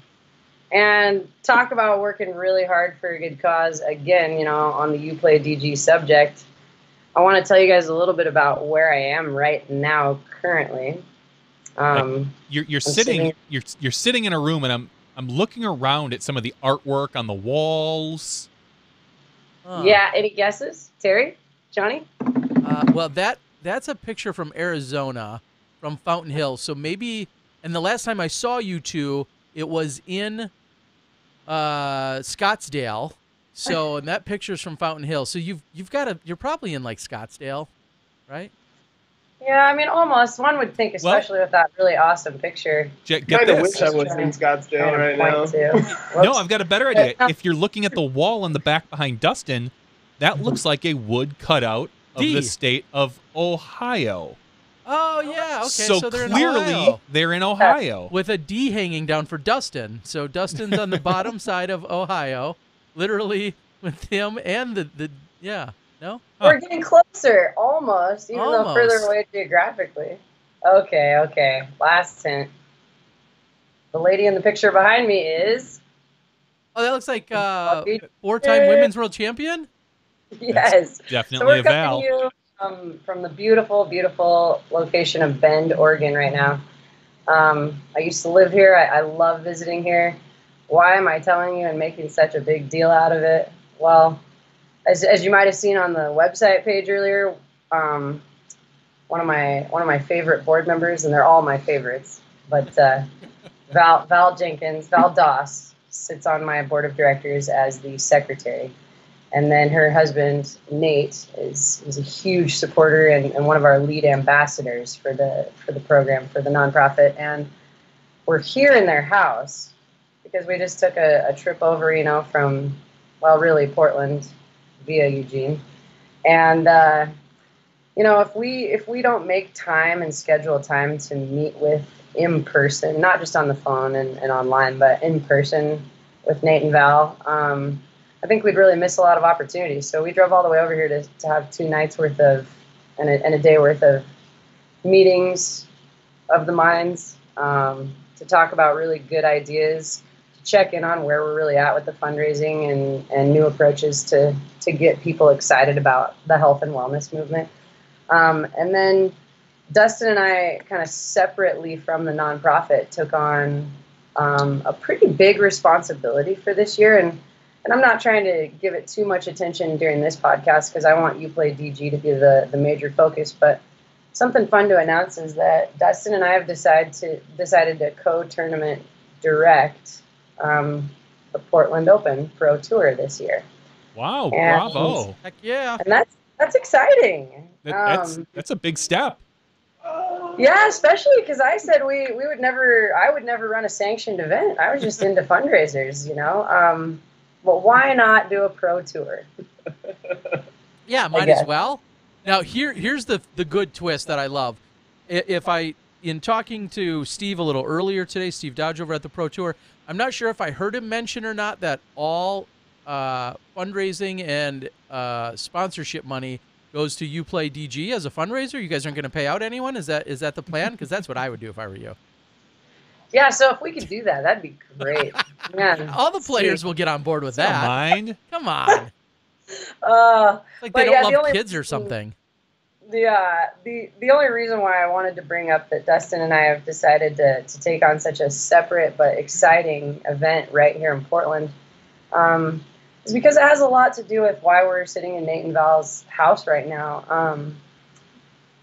I think it's okay to say and to announce that Nate and Valerie Doss want to be a really big co-tournament directing part of our staff. And so to have Dustin, Zoe, Nate, and Val, and then a man named Jeff Spring, who actually was our tournament director for Worlds this year. And last year. I think we have a pretty powerful staff, and that to run such a big event, it's important to have us all physically together maybe a couple of times before June or before the end of May.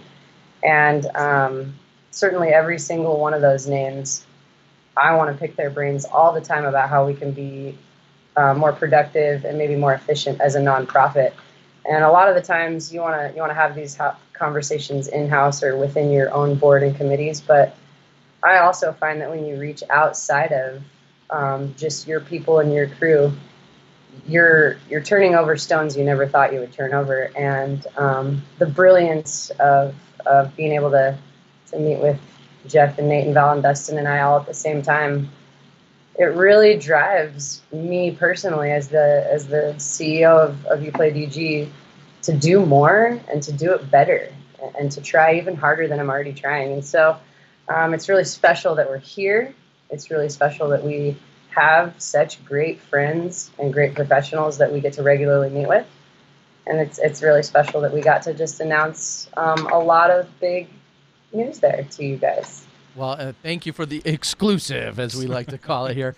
There's a lot to be said about adding that depth of understanding and of tournament experience, maybe not as directors usually in Nate and Val, but they've clearly played in enough high-level, professionally run events to have their insights, first-hand insights, and being part of that team, along with Jeff, who you just mentioned, being the last year's Pro Worlds TD, this year's Pro Masters Worlds TD, and everything else he does. It sounds like a pretty solid team.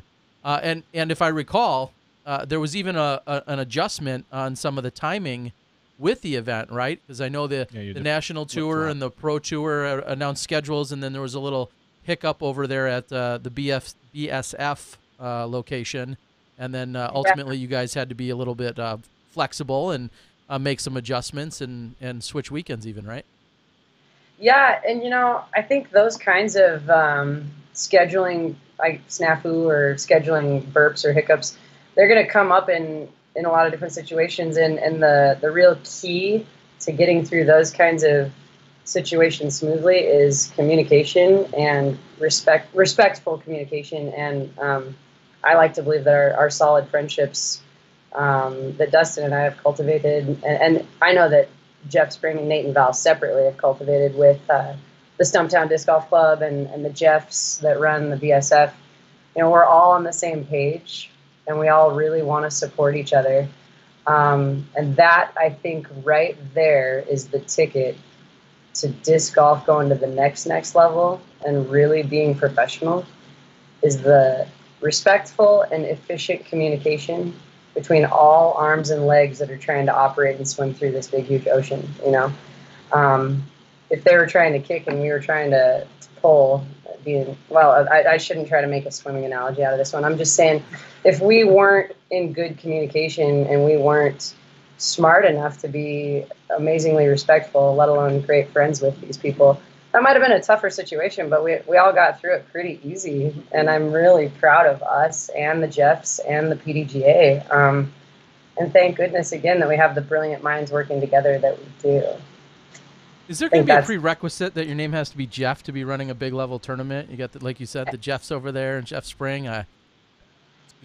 We're getting there. Just Jeff Foxworthy is all we need. That'll round out the group. I mean, he'll fit right in. Maybe not. I think you certainly are you're probably prone or set up to do better if your first name is Jeff. Yeah. Obviously. More than likely. So somebody on the board asks a pretty valid question. You're going to be busy for the foreseeable future with UPlay. Yes. Are you going to get a lot of touring in? I mean, what is your schedule going to look like for some of the places that people are used to seeing you? I mean, you are like the world's best putter, I heard. Yes. Well, thanks for asking, whoever that was on the board. that's an important thing, and to dictate even how we were going to plan out what the nonprofit does in 2019 versus what we do. That took us over a month, over all of November and part of October, to figure out really what made the most sense and what was the most powerful impact. And it's both things will continue. For me to commit to the national tour, and for me to commit to the pro tours that I can get to. Maybe not every single event, just because it's a lengthier season, and locationally kind of demands a little bit more. I want to make it to as many of those 2 tour events as possible, with still making it to U.S. Women's and Worlds, and that puts me at under 20 events certainly, and no more. I really can't handle much more, except for maybe a local, a B tier or C tier, early or late season. But Dustin and I are going to stay committed to the national tour and the pro tours that make sense together in the travels. And we're going to stay committed to, if the nonprofit has opportunity right here in Oregon, that will come first before our personal touring. But at this time, our personal touring creates a network value that is irreplaceable for the nonprofit. Yeah. And then also for us being able to teach in different tour states or tour regions that we're in, creates a whole lot more traction for our reach. And so it makes sense to balance both. Yeah. And that's kind of what I was alluding to earlier when I, had said, with that vast experience of being out there, that does create those opportunities and maybe even accelerates them a little bit more when you can, be on tour and make a stop for a weekend in Minnesota, because that's in between your Wisconsin stop and your North Dakota stop. And there's a teaching opportunity in Minnesota. It kind of just, melds together so well for everybody. Yeah, I was wondering if you might know anybody that could help us with somewhere to teach in Minnesota. I've got to do my hair. I'm going to be busy washing my hair next year. I'd be glad to help you guys out. We'll have to get you around our neck of the woods, as they say. But on that too, I'd like to say back to what a special crew we have helping us out with UPlayDG. Nate and Valdas, I think I've said this tons of times publicly, but they've been heroes of mine since before I even knew them. They were obvious disc golf heroes and monumental in the sport that I'm in love with. Well, then we become friends, and they're certainly friendship heroes to me too. They're solid people, but to come together and with what they're doing, we all know that Bevel's going on and that it's huge and that's where their life and their focus is, but their whole life has really been completely intertwined with disc golf, and to keep them active with us in the tournament directing scene, it's kind of like next level special to me. And I'm gonna do everything I can to try to prod both of them to play. But I mean, I'm starting rumors at this point. Neither one of them are committed to playing anything at this point, folks. It's kind of a big deal, but I really want to see both of them stay involved, like in the directing part, and like what a special time. I want to roll out the red carpet whenever either one of them are going to play again. So I have to ask, because it's kind of the talk of the times right now, is sponsorship. We're seeing a lot of players move around. You guys have both recently moved over to Dynamic Discs for your sponsorship. Are we going to see you on this sponsorship tracker? Are you guys re-signing? Can you break any news like that for 2019? Exclusives. Yeah. For the 2019 season, the disc manufacturer we choose to represent Dynamic Disc is Dynamic All again. right. You heard it here first, folks. Yeah, we're super happy. We love DD. We love the family. We love Resco.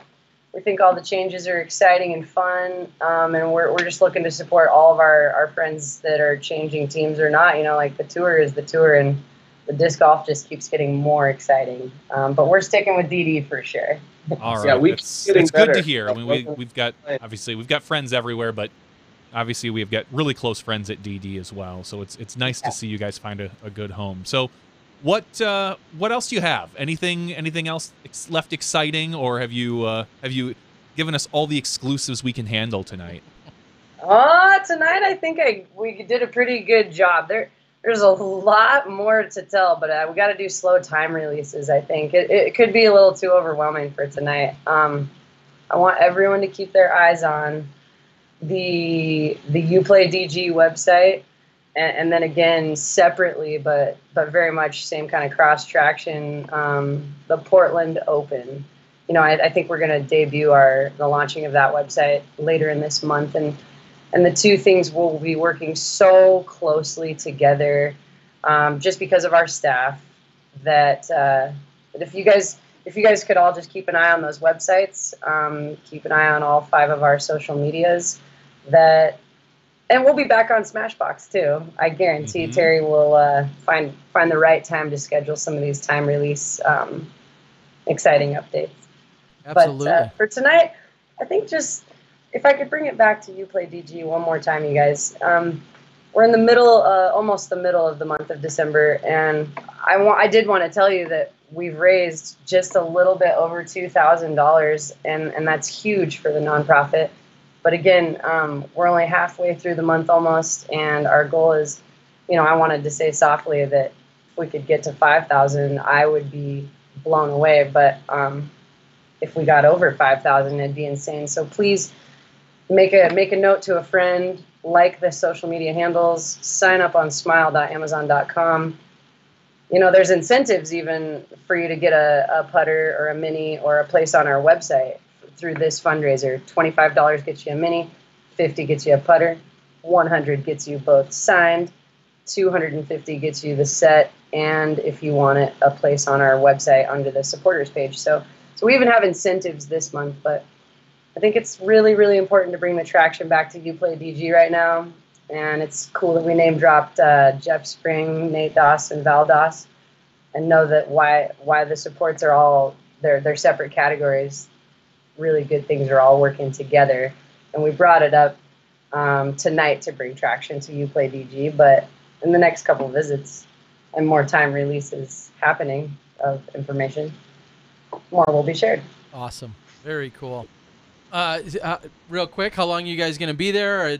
Are any of the others, you know, how do the next couple of days look for all of you guys? Really exciting. My friends that we're here meeting with, we are... Come say hi. Hey! Hello! We got to go eat. We're hungry. All right. Well, good. You guys can tune in. We'll have an after show. Oh, the Jeff Spring's there. Oh, my gosh. Oh. Hey, Jeff. Hey, Hi, how's it Val. going, How you guys Terry? doing? Jeff, congratulations on the new position, look at the PR interim PR director for the Pro Tour. Bravo. Coming in hot. That's a great job right now. Don't you have some typing to do somewhere? That's yeah. Talk about getting thrown right into the fire your first week on the job. So we're all What job do you have? we're all looking forward to meeting over the next full day tomorrow. We're going to check out kind of some stuff going on at the Bevel Brewery. We're going to have a meeting of the minds there. And Going snowboarding. we might hit some slopes on Mount Bachelor, me and Jeff. Yeah, tomorrow. Supposed to be a foot of pow on the mountain, Terry. So we're You're going to put what? We're going to snowboard on Mount Bachelor. Oh, there you go. A foot The of powder, dude. a What a foot- powder. Wow. I didn't find any of that in Australia, but it sounds like a pretty good time. Jeff, are you on the wrong side of the country this time of year? Oh, well, there's snow here too, Terry. So, you know, just chasing the powder. Getting some work done while I'm at it. Yeah, and then he has to fly back to Vermont Thursday morning, so we're on a big schedule in a short time. All right, so with Nate and Val there, we have to ask, when is the official live grand opening broadcast coming from Bevel?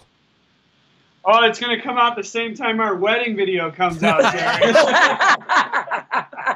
I think he's talking to me. I believe he is. I think literally he's staring oh my at gosh, you. you guys are looking. That's a 10-year anniversary gift. Yeah, You guys got to wait on that one. Save some for that 10-year, but no, we're looking up opening probably in March or April, somewhere in there. We're working hard every day. It just takes longer than you imagine, but we're having fun and really looking forward to it. So yeah, you got to come out, Terry. We'll do a live stream.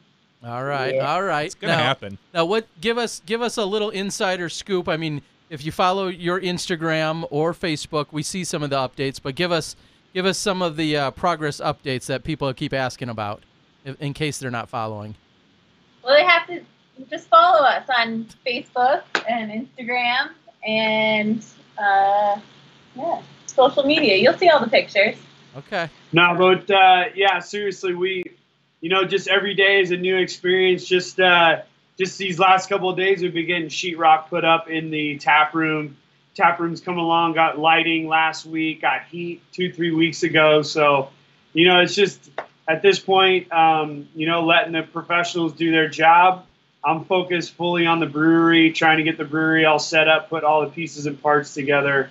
But, ultimately just having fun with it. And, it's really exciting to have Jeff here for the first time in Bend and have Zoe and Dustin here working, with obviously UPlayDG and really just kind of, looking forward to talking about the Portland Open for 2019 out at Blue Lake.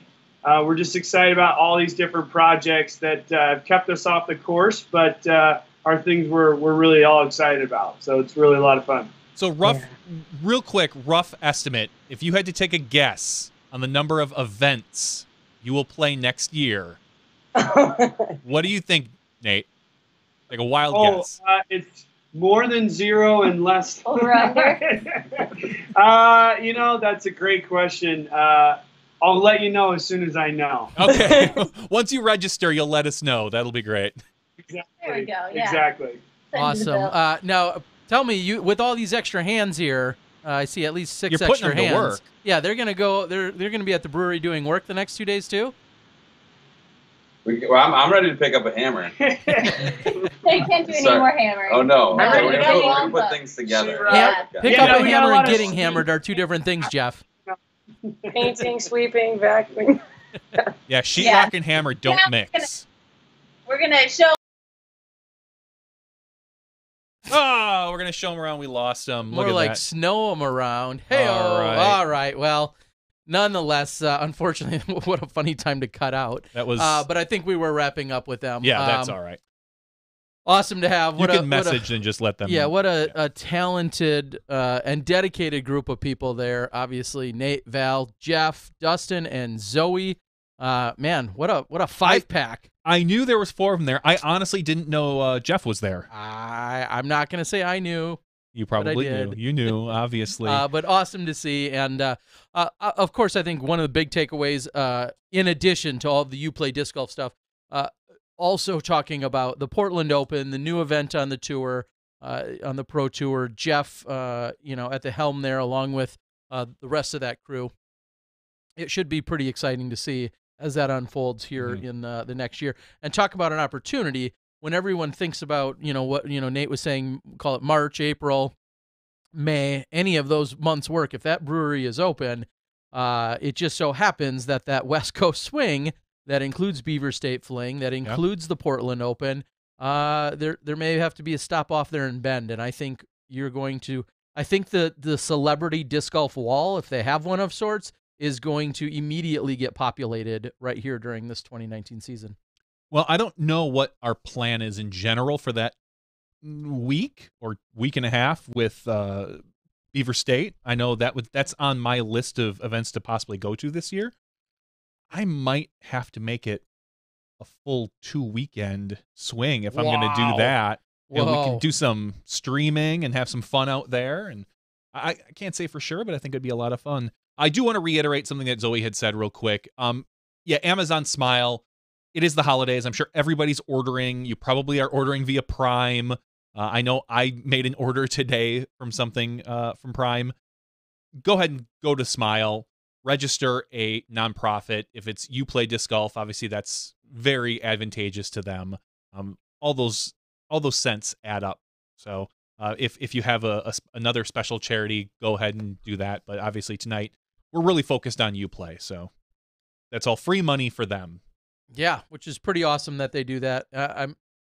It's been a few years since I've actively used my eBay account, but I know eBay also for the longest time had a similar situation where you could benefit various nonprofits and charities and such anytime you were making purchases and transactions through eBay.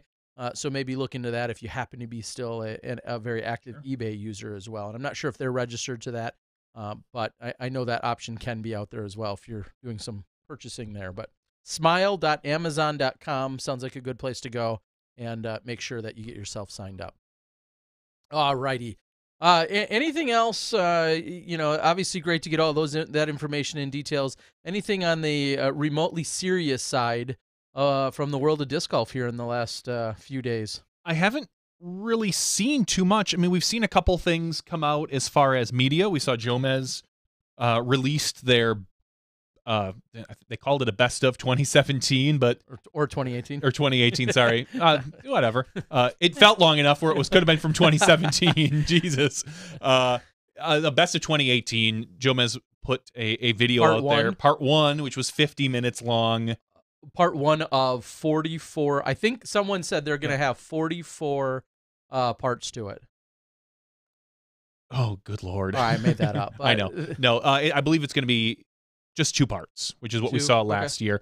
Halfway through the season, and then part 2 will end probably at the VPO. Okay. It's very long, very very long. So go out there, check it out. I saw, I believe on the social medias that Eagle McMahon made a post talking about trying to do a vlog every day. I think he calls it Vlogmas. Vlogmas. So every day until Christmas. I think Eagle's putting out one, and I'll admit I did not click on the audio, or I only heard half of it, but I know Simon Lizotte made some form of a post that something referenced to, hey, he's going to get back into the vlogging. Do more social media type stuff as well. So, so some fresh new content. I'll go ahead and say right now, I'll probably make another post tomorrow. I would like to say I want to commit to at least one new event release every week for the next 8 weeks minimum. I might have more than that. I have so much, and I apologize if you have been holding your breath on any given event. And I know there's a few out there, and I totally, most of them were free, where I kind of went out and did it as a bonus, just for fun. A few of them there was some compensation, but I will say for at least the next 6 weeks, I will be giving you minimum of one tournament or round or multiple rounds. I guess it depends on what it involved. There's some events where I just got a final round of an event.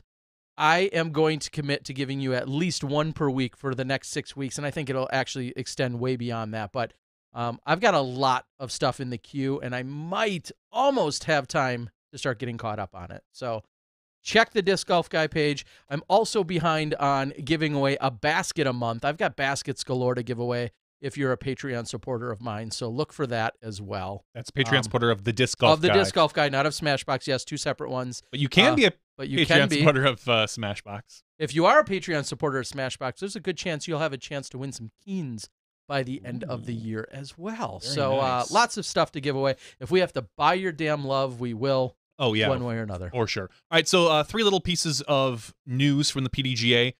And I don't know how minor or major this is. Last Wednesday, the PDGA announced a new minimum age limit for majors. So you might ask, like, oh, how young is that? 8 years old. So there will probably no longer be the the MJ6 and the FJ6 divisions. I think they just realized that with feedback from people, it's just really truly just too young for competitive golf. As nice as it is to have to get kids out and get them on the course, and we want obviously our youth out there promoting and growing the sport. A competitive major at the age of 6 and 7 isn't necessarily maybe in our best interest. So now the minimum age start no younger than 8. No. So that appears to be the sweet spot, as they say. Well, and I'll go ahead and follow that up. And of course, I know there's been some people, and as you're listening or watching, I know some people are going to say that's BS. That sucks. My kid is 6 years old and went to Junior Worlds last year and is going again or wanted to go again this year. I understand that. I think it's truly well, there's a lot of things that come into play, and I'm not going to claim I know all of the reasons. But just to keep that a little bit in perspective, for juniors 6 and under last year at the Junior Worlds, there were 4 total, 2 boys and 2 girls. So there were 4 total that were 2 boys and 2 girls. Of course, amazing effort and everything else by them and their family to make that happen. However, we are talking in this case about 4 potential participants. Of course, there's more out there that are saying, well, I was planning on bringing my 5-year-old this year. And I get it. I understand that you might be disappointed and your child may be disappointed. Oh. But we are not talking about thousands upon thousands of competitors. And if, as you just alluded to, when you think about the length of the rounds that could potentially be happening, you think about places where it's going to be hosted. We know at least the next 2 years are Emporia, and you're talking about 6-year-olds, running around in Emporia, potentially Emporia heat. And then you're thinking about, and I've heard horror stories, and I've seen some of this play out. And I know there's rules and provisions for this. There's been times where sometimes a parent may kind of treat an event almost like a babysitter. We've seen it in the past. Like, oh, hey, yeah, it's me and my 9-year-old, and we play in different divisions. And my 9-year-old, he or she's a really good kid. And then that 9-year-old goes off and is in a group, and maybe that 9-year-old isn't fully invested or interested for the entire duration of the round. And next thing you know, it may feel like some other people or the event itself have become a caretaker of sorts. And I have 2 kids, so I'm not bashing anyone. I have a 7 and 10-year-old who hopefully will both play in an event or 2 this year. But just so you know, some of that very much happens. And so that's where I think some of this logic comes into play. Or a parent that has 2 kids, will say a 6 and an 8-year-old, and they can't be on the same card. They're not playing the same course at the same exact time. And next thing you know, you only have one parent that is trying to oversee the 2 of them.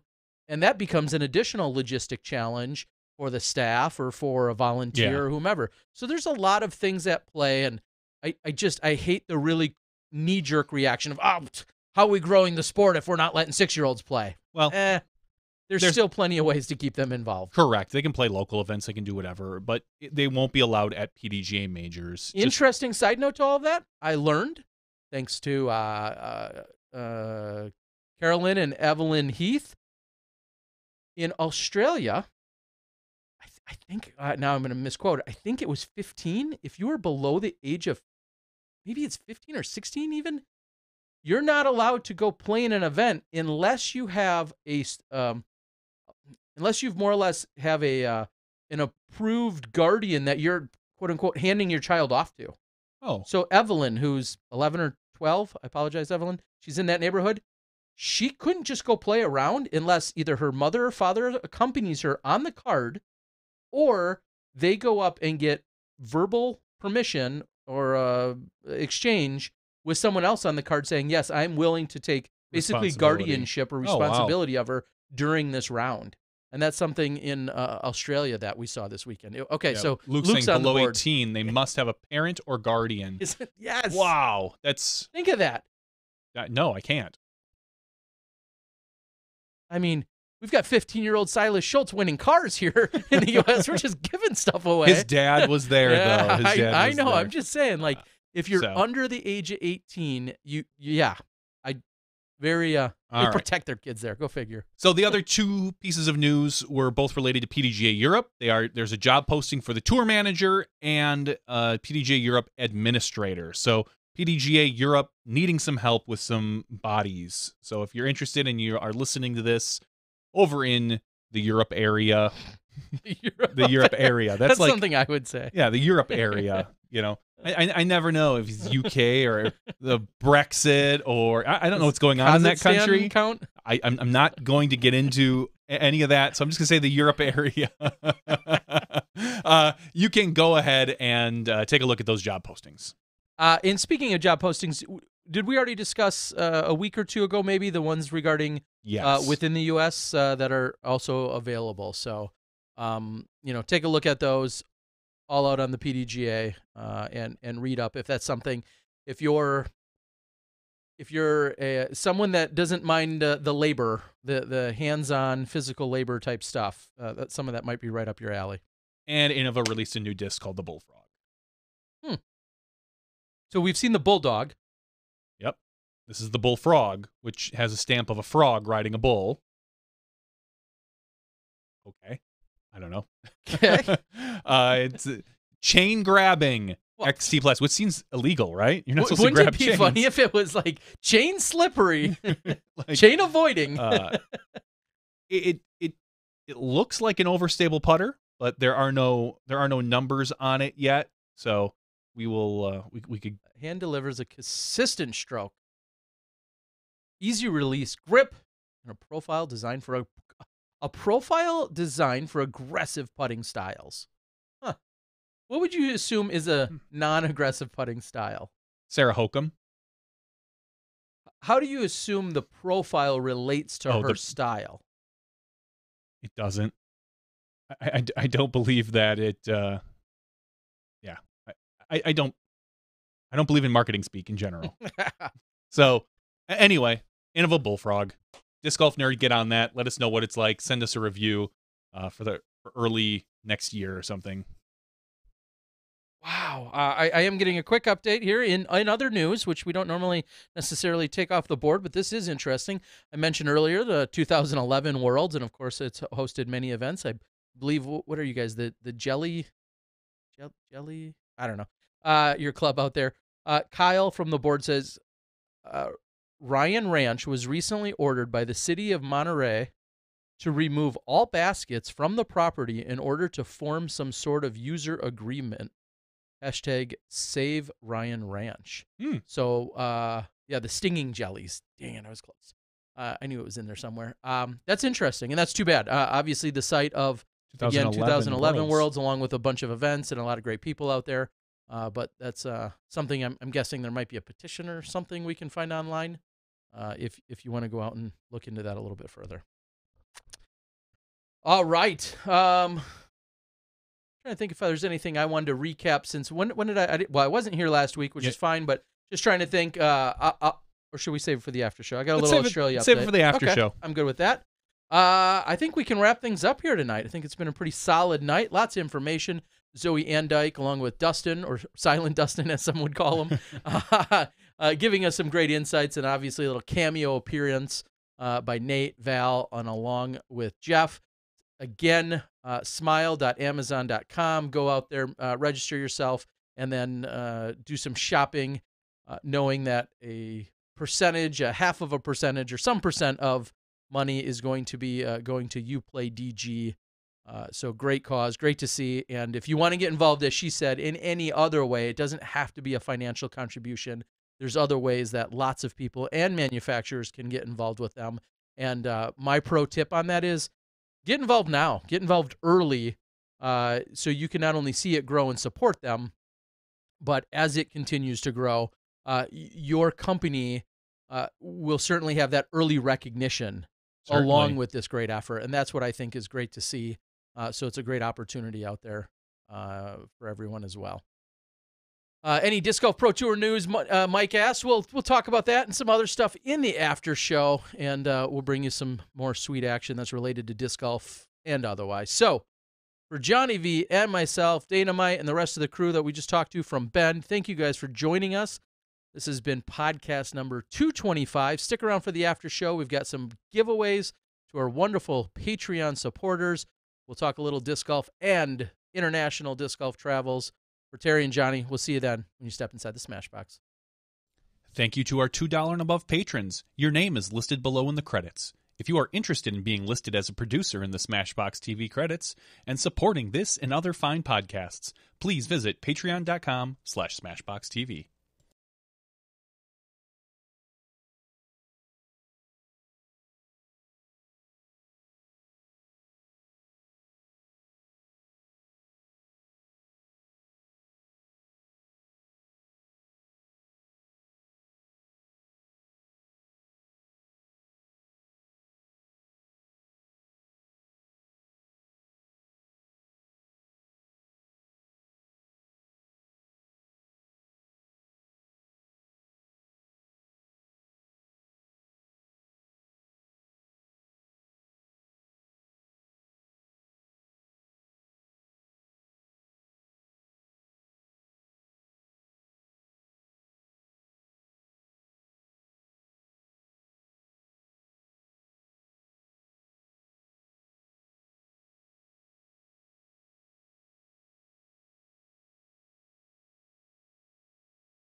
Hello, everyone, and welcome to the SmashBoxxTV podcast 225 After Show. Oh, So much better when you're here. To yeah, do it. it is. There's a long echo from the other side of the planet. I'm sure there is. So welcome, everyone. Here we are. You missed a great after show last week, man. But did I? You did. I brought on Dion. Okay, he's great. Dion is great. So 50% of it could have been good. We sat and chatted for like a good hour and a half. All right. It was me, Dion, and Dion's like 5-year-old daughter who wouldn't go to bed. That sounds good. It was a lot of fun. Awesome to hear. What did obviously you we guys talk about? Give me the cliff note. His insight into a lot of the discraft movements with Paul and what we might expect to see, and his plans, and just some wonderful things in general. How he is looking at doing more, getting a little bit more back into the scene for disc golf, not necessarily playing, but maybe more socially. So, wow, awesome. stuff. Well, good to hear. He's obviously, I know, quite insightful and well-spoken, and has a lot of good information, so it would be great to hear and see him a little bit more. Maybe we can do that. Big Putt Bill getting in on the sweet action here during the Super Chat. Thank you, Big Putt Bill, coming in out of California. Hope you and the wife and daughter are good, my friend. Interestingly enough, maybe it's not interestingly enough, I clicked for a few seconds on something that I saw from Paul. Might have been the News and Brews even. Oh, yes, he was on News and Brews. I think he was on there for a minute. And one of the things that I thought was interesting, I think one of the earlier questions, I watched only about 15 minutes of it. I wanted to watch more, and I got sidetracked. Here's what's interesting, and this isn't for Paul. This is for all of our players. It's interesting to watch how they're going to continue to answer questions, about various switching from literally from disc to disc or plastic to plastic. Mm-hmm. And I thought it was interesting when someone like Paul, who's been playing now with Innova exclusively for 12 or 13 years, when he talks about the grip or feel of an Elite Z by Discraft versus a Champion by Innova, what he's finding are those differences. And because he's so good, do those carry more weight in terms of his intimate feel or perception of feel? And what I mean by that is I think of a Barry Schultz who literally worked in a plastics factory when he lived here in Wisconsin for many years. And when he talked about plastics, like I felt like, okay, he's not only one of the best in the world, but he also physically, knows how, the composites and some of that stuff, how it worked. When I listen to someone like Paul, and you can insert Ricky or Kevin Jones or any of those people into this conversation, having that fine line of maybe not necessarily ripping on your previous company, but then also talking about your new company, I'm interested to see how they're all going to navigate that challenge, because nobody wants to talk bad about the previous company, but it's also hard to hear like, well, this flies better, this feels better, this. I will give someone the benefit of the doubt with a feel, but we've seen anyone that says one company's discs flies better than another company's disc is selling you a load of crap, because we've seen Nate Doss win multiple championships with Discraft. We've seen Paul Macbeth win multiple championships with Innova. We've seen Ricky Wysocki win championships with Latitude. I mean, plastic. These guys can throw it very well. Now, you might like the feel of a particular plastic more than another company's. I won't. There are some ESP versus a Star. Correct, exactly. They're Champion versus Z. One might not like the slickness of one versus the tackiness of another, or however that works. I get all that, but again, anyone that's going to try to tell you that one disc or one manufacturer makes a better discs than every other one is trying to sell you something, or is just a total fanboy. Well, and that will lead to my next comment. The fanboy and girl ism out there, it is rampant as it is intended to be. There are people that we're seeing that have said, "Oh, I love company Y. I've loved them for so many years, and now I'm a mediocre to poor player, but I'm switching. I'm completely switched. I love Company Z now. They are amazing, and it's time. I was going to try them out anyway, so it's now time for me to go to all them. Well, and that speaks to the power of our sponsored players to some degree. Some of the marketing speak that you just referenced, it all goes hand in hand with that. I can't help but shake my head a little bit when you're like a meh player and you think that this transition is going to change make anything. or break your game. No. Practice. Practice makes you better. It does. Not a different company. No. Practice. Are you sure? Practice? Practice. We're talking about practice. I just and I get it. And that's fine. I mean, I also understand that some people almost blindly don't care. They say, I don't really care. Yep. You know, I can be, I'm like, I don't even want to throw out a rating because I'm going to offend somebody, but I can be rated this and I can be rated the exact same, but my favorite player plays for that team. Therefore, I'm going to throw their plastic. And that's totally fine as well. Just don't think I don't notice it because you do. And it's hard and not to kind of internally chuckle a little bit. I got to go out for a round of golf this weekend with Must be nice. some good friends of ours. The gentleman who just came back from Australia, Johnny Rumble, who I got paired up with in our doubles event. Yep. Good friends of ours, Steve Held, Matt Brock, who hasn't been out in 2 years, hasn't touched a piece of plastic, came out firing on all cylinders, honestly. Better than I've seen him play in 10 years. Wow. Harsh. Just needed a few years A off. few years off. And so it's funny because I pulled out a bunch of plastic and I grabbed my bag, which rarely gets used, and I went out and started throwing things, and I noticed, I think I don't have a stable disc in my bag. So I was thinking, like, I think it's time I reevaluate my driver situation in my bag for this big upcoming 1,000 rated push I'm going to make next year. Yes, you are. And so I'm thinking, I'm like, what do I get? Do I, I need something stable. I need something kind of in the mid driver range. I've got my mid set. Don't mess with me. And Robert McCall specifically was kind enough to send me a stack of putters, which I love. They were sell out. Yeah, totally great. I so happy with them. Thank you, Robert.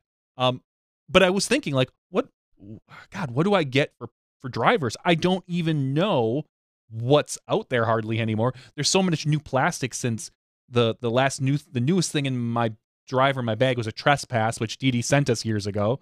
And I think the newest thing in my bag I bought was a Star Destroyer, an X'd out Star Destroyer, which is now flippy and won't hold a hyzer.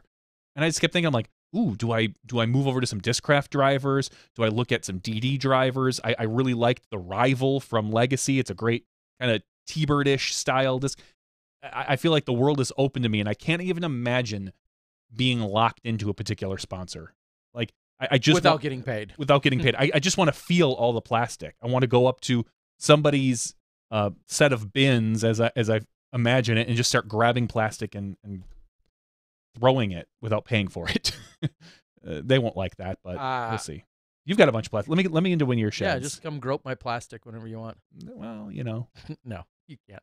I believe I think I had 8. I apologize if I incorrectly say it, but I think it was AGL Discs had reached out to me recently. I think they said something about sending me a couple discs to try out. I make no promises as to a full review on ever getting out there and throwing them. But I will certainly try my best. Steve from MVP reached out a couple weeks ago to me and was like, "Oh, you want to try some discs? Could you do a review?" And I'm like, "No, I can't." No, yeah. When you get into as little as we're throwing these days, a full blown review is probably not going to do it justice, even for the disc. But that is one way to get some discs at least possibly mentioned.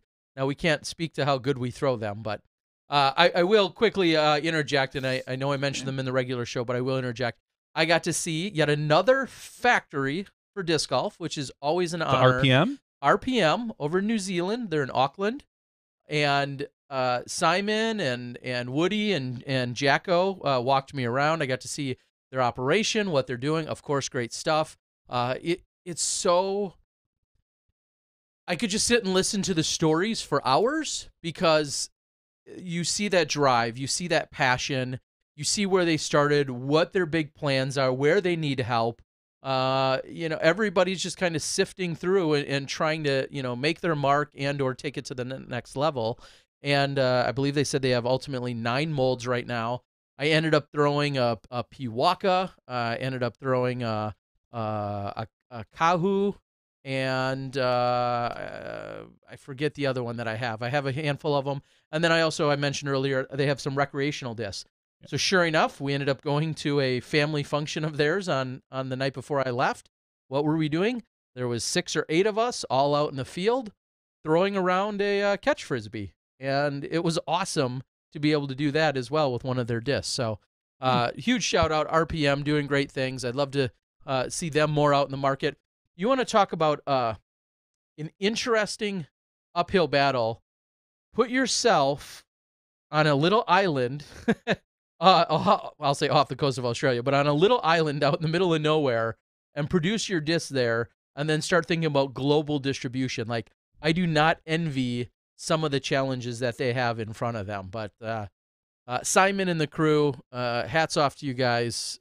Just keep doing what you're doing. It's great to see out there. So if you ever get a chance, just check out RPM Discs. I would like to collaborate with them on some stuff moving forward. Maybe we can find a way to help spread that RPM love out there. They're just another great manufacturer. So very cool to see. There's so many of them out there now that are just good for the sport. Oh, I threw the Kia. I did not throw the Tanawa. I did not throw the 2E. Maybe it was the 2E I threw. The Kia is very overstable, mid-range. I think of it as like a Buzz OS or maybe a Gator. That's I was handed one, but I did not get a chance to throw it. So anyway, some good stuff out there. And I got to play disc golf on Simon Feezy's private property. Oh yeah, like so they have 32 acres. Oh, okay. They run a resort there as well. So people, I think like an astrology group was coming in to use the resort for 3 or 4 days. Cool. And they also have all of this property laid out in the yard as you drive in, and there's baskets everywhere. You're just like, you see a basket everywhere you turn. And he's running a match play tournament going on this upcoming weekend. And it was just an honor to be there and to check out this to check out this course. A lot of work, except for when he had to go run an errand. And I said, okay, I'll go out and play, is it pretty easy to follow? He's like, you might kind of need a map. So he prints out a map, and let's just say you should have a guided tour if you ever, personal courses can get away with that. That's exactly it. And no, it is not open to the public. So don't just show up at his house. It is not an open facility, but it was an honor. So thank you so much to Simon and the whole crew out there. Yeah, I saw, I'll further that a little bit.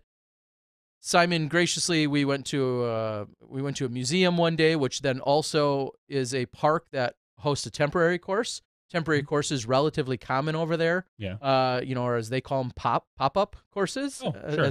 Which makes sense instead of temporary. So we walked around the property out there. They have a beautiful, is it Mount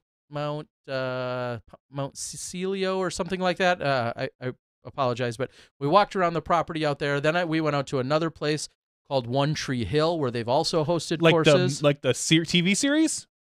Maybe. Is it in New Zealand? I don't know. I've never watched it. It was like this. I think it was like a. You're thinking of Dawson's Creek. No, it was literally called One Tree Hill. It was like on after Dawson's Creek or something. You dumb. Look it up. I'll tell you if it's where I visited. I will. So I went out to One Tree Hill. Like an old CW show or some crap. Which was absolutely amazing and a great property where they host events there. It's exclusively on Hulu right now, apparently.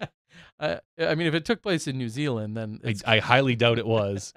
Following a 4-year jump in time, the 20-somethings of Tree Hill find more questions than answers as they try to keep their dreams alive and their friendships intact. Oh, well, these guys were just trying to keep teenager drama crap. So anyway, beautiful facility there. I went out to another course that they had, got the drone out. So I got a little drone action from that course. Woody and Jacko were my tour guides out there. So got to see some golf and got to see a lot of stuff that wasn't golf in New Zealand. And all of it was really cool, including my first ever black sand beach. Have you ever seen one? I've never seen one. Pretty crazy. I mean, it's black sand. It's really hot. even on a not so hot day. It was really warm, as you can imagine, but some beautiful sights out there. We were able to do a wonderful PDGA review of the event you played 2 weeks ago, I believe it was. Yeah, that was fun. Yeah. It was fun. My play wasn't. We did recap all the way down to 6th place for you. Sweet. So. I did pull up 6th, yep. Yep, you got 6th place. I pulled a Derek Billings on one of the holes. Did you just? Yeah, there's one hole with any elevation out there, hole 4, and I just putted back and forth like 4 times, and it just wasn't fun. And the whole time, all I'm thinking is, I'm glad I'm not filming this because it would look like the Derek Billings Vegas video I did. And at one point, I thought lay up, and then I thought, what do I care? Like, why do I care about laying up? So I didn't. Your rating. You should care about your rating. Yes, Terry. I definitely care about my rating. But real quick, wow, I want to pull up the stats from that. Unbelievable. So we're talking about the Rudolph Riot presented by Rudolph Riot 9, if I could spell, presented by Latitude 64. Let me pull up something there. I don't know if you guys covered all the details. I had the opportunity to play with Dylan Feldman. Okay. Count it, put it down, mark it, whatever. Dylan Feldman. I'd love to have him on the show sometime if he's available. Just what a stud. I apologize. I don't know if he's 17 or 19. Really young. And boy, can he play. Currently only rated 937. Currently rated 937. That is a product of where the people you're playing with and where you're playing, and he's probably closer. I'm guessing if he came over here, 970, 980 right now, maybe. If he plays anything like he played his second round at this event in the win that we played in, I give him way more credit than the 997 that he was given for that second round. He is a phenomenal player, just quite a stud. And Dylan, it was an honor. So mark it right here, timestamp it, mark it. Someone. He should have a sponsor or two sometime soon. But Dylan Feldman, he says if he can travel more, he'd like to, but it might be a year or two before he does that. Just an all-around super stud. So very, very cool to watch him play the way he did. And Tosh, congratulations. You guys probably didn't mention it. She dethroned Cassie, though, and that was a little bit of an upset. Cass usually has the upper hand in a lot of the Australian women events, and one of her BFFs in Tosh was able to take her down. So very cool to see. That's nice. All right. What else you got? I'm trying to think if anything interesting has happened recently. We started the local Marksman League. Oh, yeah? Okay. Yep. Did you bring me a basket? Was I supposed to bring it here? Yes. Yeah. You said, could you borrow it? And I said, yeah. Yeah. That's as far as that got. Well, I tried to communicate with you a few times with you today. You weren't very exactly responsive. That's true. I wasn't. My car had a flat tire. Which is good because doesn't sound like we might need it. But yeah, we played on. We did a kind of a warm up week at the Marksman League, and we had 2 really nice new Marksman baskets. And because it was just a warm up, they only had one other basket, and it was one of the worst baskets maybe I've ever putted on. It was single link of chains rusting, bent. A couple strands of the chains were falling off, and it was difficult to It sounds like it should have caught. I mean, it actually, surprisingly, I only had one spit on it when I hit it. They lined it up because there was one strand of chains out. They lined it up so that one strand was directly centered with you rather than put it on the backside. And had it not been just a practice week where nobody really cared for score, I would have moved it. But I hit a putt dead center and it rickied on me. Like, it didn't hit a link of chain and hit the pole and came right back because it couldn't, because there was no chain there. So I'm looking forward to doing this weekly Marksman League. So real quick, is tomorrow night the first week? Thursday night will be the first. I'm sorry, Thursday night. That's technically That'll the be first week of competition. Week 1 of competition. I got there. I brought all of our streaming equipment. I kind of did a little bit of testing just to find outlets and maybe the best angles is where I want to set up some cameras. I think I would like to maybe do a little short stream while I'm there and just kind of do some recap on the Marksman Leagues in general. and just show people putting on some of the marksman baskets. I think it could be kind of fun. Maybe if I'm lucky, if I can get it a regular deal, maybe we'll do a little bit of prize giveaway. So I hear that's what the people like. Oh, yeah. They love it when we buy them. Buy their love. Oh, yeah, no doubt. We're not above that either. We'll do that. All right, I'm going to read down the board. And how many people, before we move on, how many people were there? And do you expect to see this thing grow? Or yes. And where is it at exactly? It's at a place in the Milwaukee area? In the Milwaukee area. It's on Thursday nights at, get there by 6:30, 6:45 latest for registration. It's at the Burnham Bowl, which is this little bowling alley with a tiny hall where we've just got 5 baskets lined right up. off of 45? Or No, it's on like 60th and kind of like 60th and Beloit area. Oh, okay. So, not the one okay. Yeah. I'm thinking I'm sorry. I'm thinking of okay. Blue Mound Bowl or something? No, Burleigh Bowl. No, this is the Burnham Bowl. Burnham, Blue Mound. Yeah. There's a Blue Mound Bowl, I think, and a Burnham. Okay, we got them all. And there's covered. a Bolero, Of which course. is not it. So anyway, so yeah, so it's there.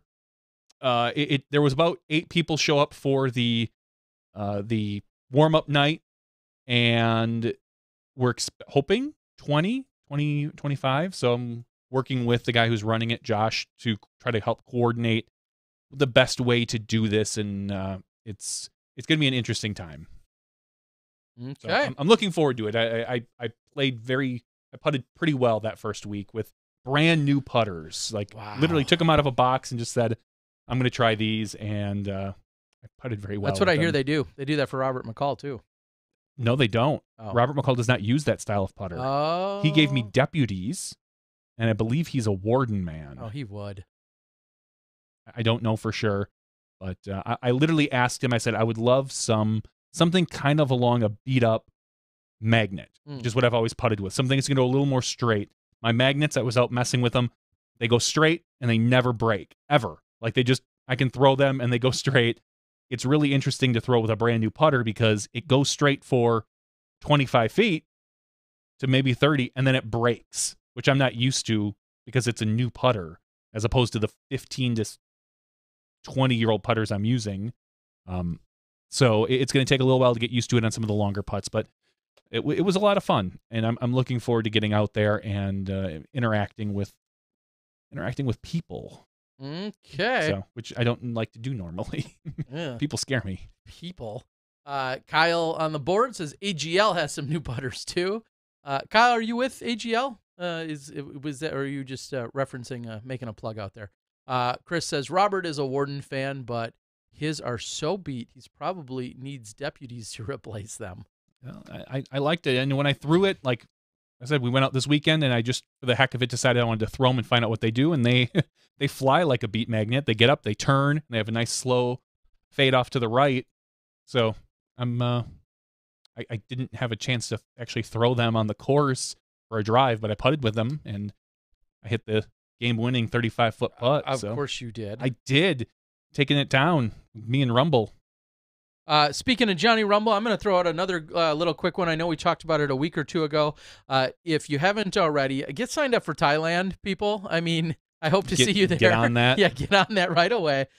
Super excited to head over to the Samui Swine Classic, the Hog Father, I believe it's called. I'm in the midst of making plans. It sounds like we have a whole slew of people going.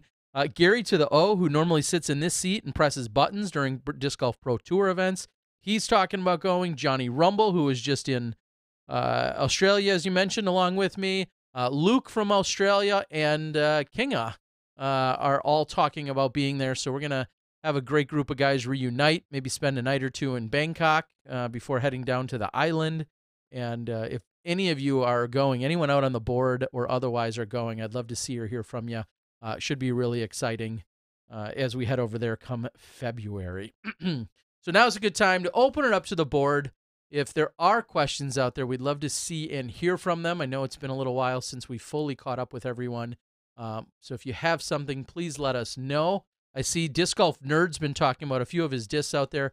I'd like to know if Disc Golf Nerd, do you typically put together any form of a year-end either review or best of or worst of, maybe not, or anything like that? Is that something, or if I'm maybe giving you a few ideas here, I'd love to see. Yeah, you just mentioned on here that you said the Star Rat honestly is probably one of your favorites from this year. So that immediately makes me think, are we going to see some kind of a video where you wrap up maybe your favorite driver, your favorite putter, your favorite approach disc?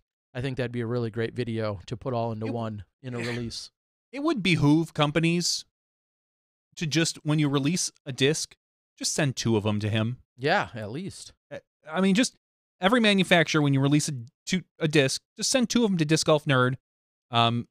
Reach out to him, and he'll do you good.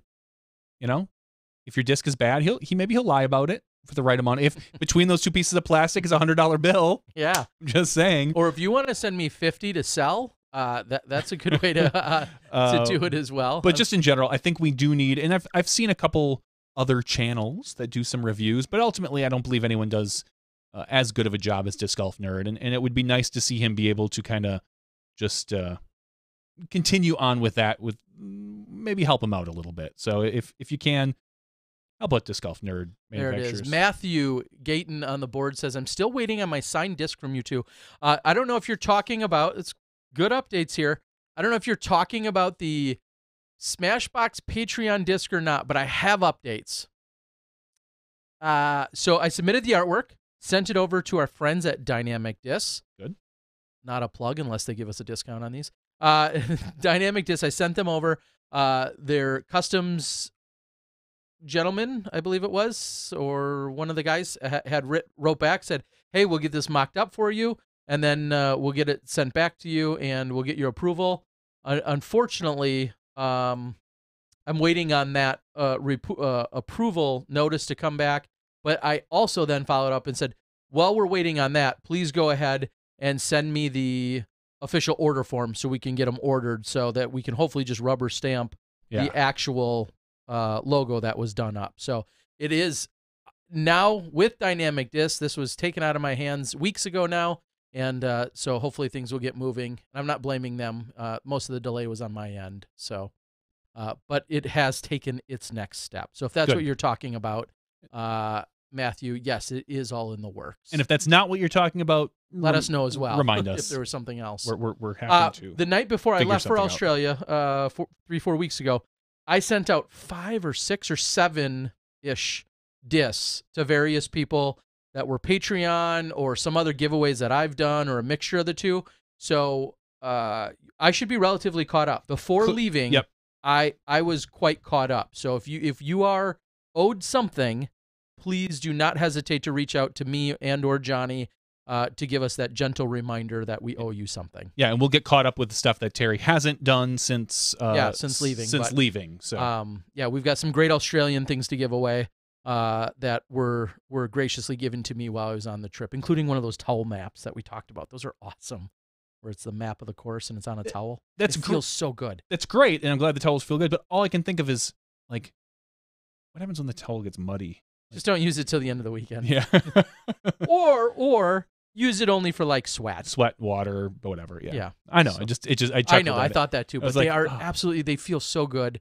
Or they're a great keepsake. I like you. It almost feels flag-like, where you could hang it up as well, if you want to do just that. All right, scroll up a little, Johnny. I'm missing some action here. We'll see if we can get caught up with you guys. People are asking if the discs flew different down under. They did when we were at Threadbow, and I jokingly referenced with Jeff Spring earlier. We were at Threadbow for a night, thanks to some gracious host. And that's in elevation, 1,000 meters up, we'll say. I don't know what it was. But they flew different only there, obviously due to sea level. In terms of at regular, that was above sea level. In terms of at sea level over in Geelong where I was, they only flew poorly when I threw them poorly. Other than that, no. So yes, they flew the same, I guess, is what I would say there. They don't spin the other direction. No, you don't accidentally I don't all of a sudden have a forehand when I get there. That would have been awesome. Like, oh, hey, try a forehand. Like, wow, they work down here. Yeah, no, that did not work for me either. UDisc is announcing different metro areas that are yes. They're going countdown the top 10 disc golf hotbeds according to maybe according to their UDisc. I think statistics. according to their stats, yeah. So, Which is obviously there's been an argument about. Of course. Well, is that the course that's most played? Like here locally, Valley View. Yeah, the pitch and putt that I for many years ran a league at is considered the most popular. Well, it's also the one that's getting the most rounds logged at it, and that doesn't really surprise me. It's not saying it's the best course because it's not in our area, but to say that it's getting played by the most amount of people entering their stats on UDisc, yeah, I mean if you want to pad your stats, go to Valley View is the place to do it in the first place. Mm-hmm. But yeah, they're going on. I believe the rounds that are entered, of course, is not necessarily on how great or amazing the actual course is itself. So that's great. They continue to release those. I think Terry kind of discussed what happened at the tournament he played. Just you played poorly. Yeah. I played mediocre first round. I had a really fun time with a mixed card, which I posted on Instagram. I'd love to know everyone else's thoughts. Something very interesting in Australia and I believe in New Zealand and over there. First round, they mixed the cards completely, but divisionally, right? Didn't matter what division. It was completely mixed. Second round, I believe at the Australian Championships the weekend before, they put everyone out by score regardless of division. Oh, so it was almost ratings based. Still mixed in a sense. So you could have had a Masters playing with an Open playing with an Intermediate. If they all shot one stroke apart, they might have been together. So that was interesting. So who are the juniors you played with? They would have beat me. Evelyn would have whooped me if I would have played that weekend. So that was really interesting. And then when we went to Geelong the next weekend and I played in the Rudolph Riot, again, mixed card. I had a junior, I had an FPO, and I had an advanced in Ryan Miller, along with Cassie and her daughter, Lily. And that was awesome. I loved it. I understand others might not, and I loved it. I thought it was really cool. So definitely a slightly different cultural experience when you're talking about mixing some of those cards regardless of score. So I do miss a little bit of that. We used to do that way back in the day, and it was a nice way to meet different people on the course in different divisions that you may not necessarily get a chance to play with. And I understand the concept between not doing it as well. Some people would not want to play with an intermediate if they are a pro or maybe a junior or something along those lines. I completely understand, but I did enjoy it. It was fun. I'm not going to pat myself on the back after I took last, but I did want to make sure. I was disappointed there wasn't a Masters. Now that I'm eligible for Masters, I always feel like, well, I'd like to play with Masters. That sounds fun. There wasn't any, so that's when I found myself. I was like, well, of course I got to play where there's actually a division. That would have been it wouldn't have felt. Yeah. All right. Mike asks again, Disc Golf Pro Tour and Jomez, any news? The only news that I believe I know of is that there is no relationship formed moving into 2019. I don't believe they've come to any form agreement. I don't, and I could be dead wrong on that. I'm just going from what I think I know, and I don't believe there's any kind of agreement there. Yeah, nobody's heard anything. The last thing we had heard was the Disc Golf Pro Tour thought they were still in negotiation. Jomez kind of came out and said, no, we're really not in negotiation. And that was kind of where it was put to bed. Put to bed at that point, I believe. I'll follow that up. The one thing that I think I do know is I think Steve had even Steve in the Pro Tour had possibly even presented a little bit different format or something outside of the box that didn't involve just shot-by-shot coverage. I think that was also made public, and had presented it to Jomez as an idea, and they passed on whatever that situation was for whatever reasons. And I don't even know all the details to it, but I know there was some form of an offer about creating some content that wasn't just shot-by-shot, and they forewent that opportunity. Now, I did talk to Steve myself today, and I flat out told him I personally am very interested in seeing what Part 2 of the Pro Tour media agreement has in store and what that would mean for a content producer like myself. Did he ask you to write it? No, that's Jeff's job, I think. For a content producer like myself, or I mean, a Central Coast or a CCDG, or a Jomez or a Central Coast or a Gatekeeper or a Tea Time or whomever. What does that mean for some of these other channels that still want to be part of the Pro Tour, what will the restrictions be? And that's what I think we're all kind of waiting on to see what they unfold with. That's what I'm most interested in seeing. Steve and I talked also about any involvement that I may personally still have, whether under the Pro Tour umbrella or possibly under the Disc Golf Guy umbrella. There was nothing formally agreed upon in any way, shape, or form. It was really more of a brainstorming session, and we'll have to see how that all shakes out. I am looking forward to having some involvement.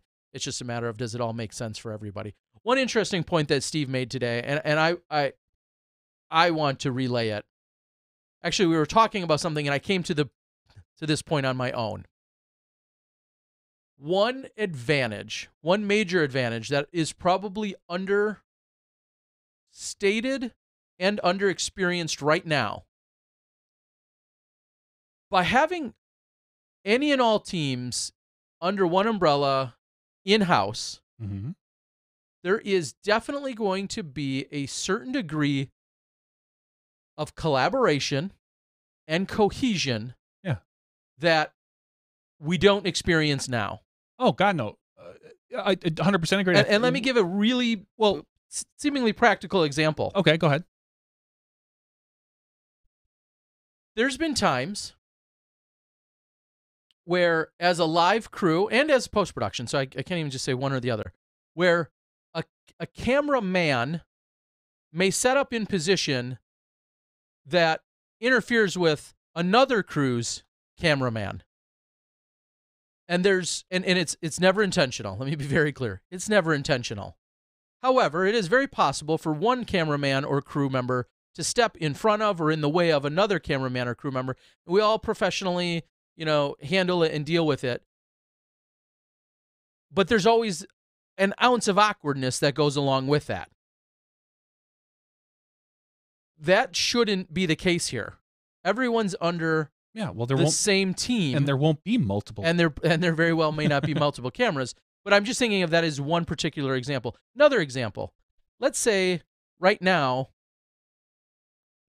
there's this is a tough one, but let's say there's 3 people on Jomez and 3 people at Central Coast, just to use them as our 2 primary crews that are usually out there. And let's say Jomez covered a card at 9 in the morning, and Central Coast is to cover a different card at 2 in the afternoon. Okay, just making up some cards here.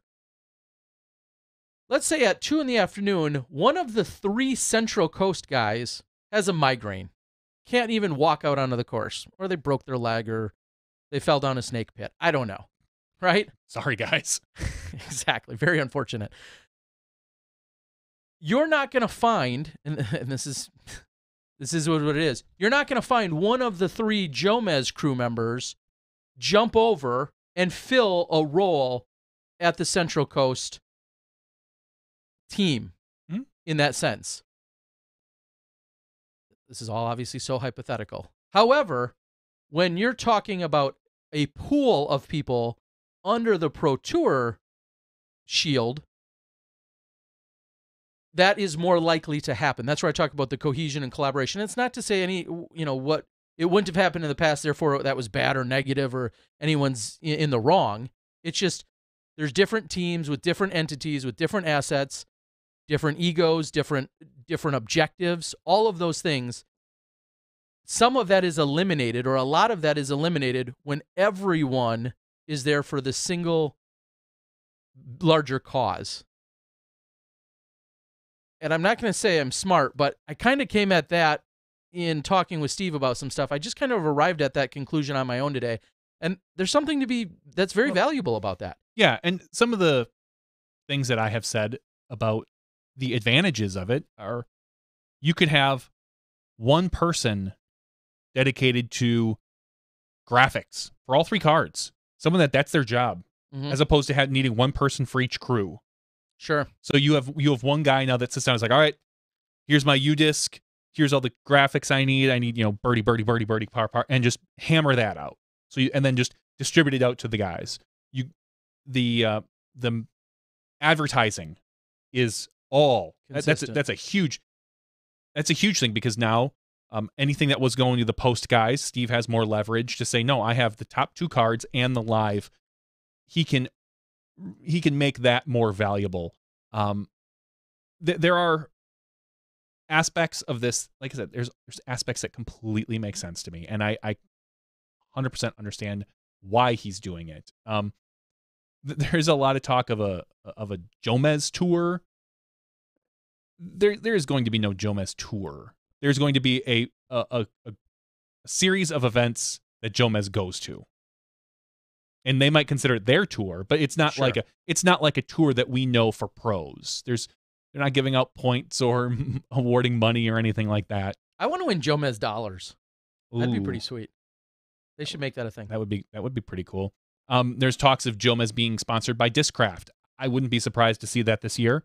I know last year they were heavily sponsored by Innova, so Jomez maybe for Discraft this year. Maybe they're kind of, in general, going that way.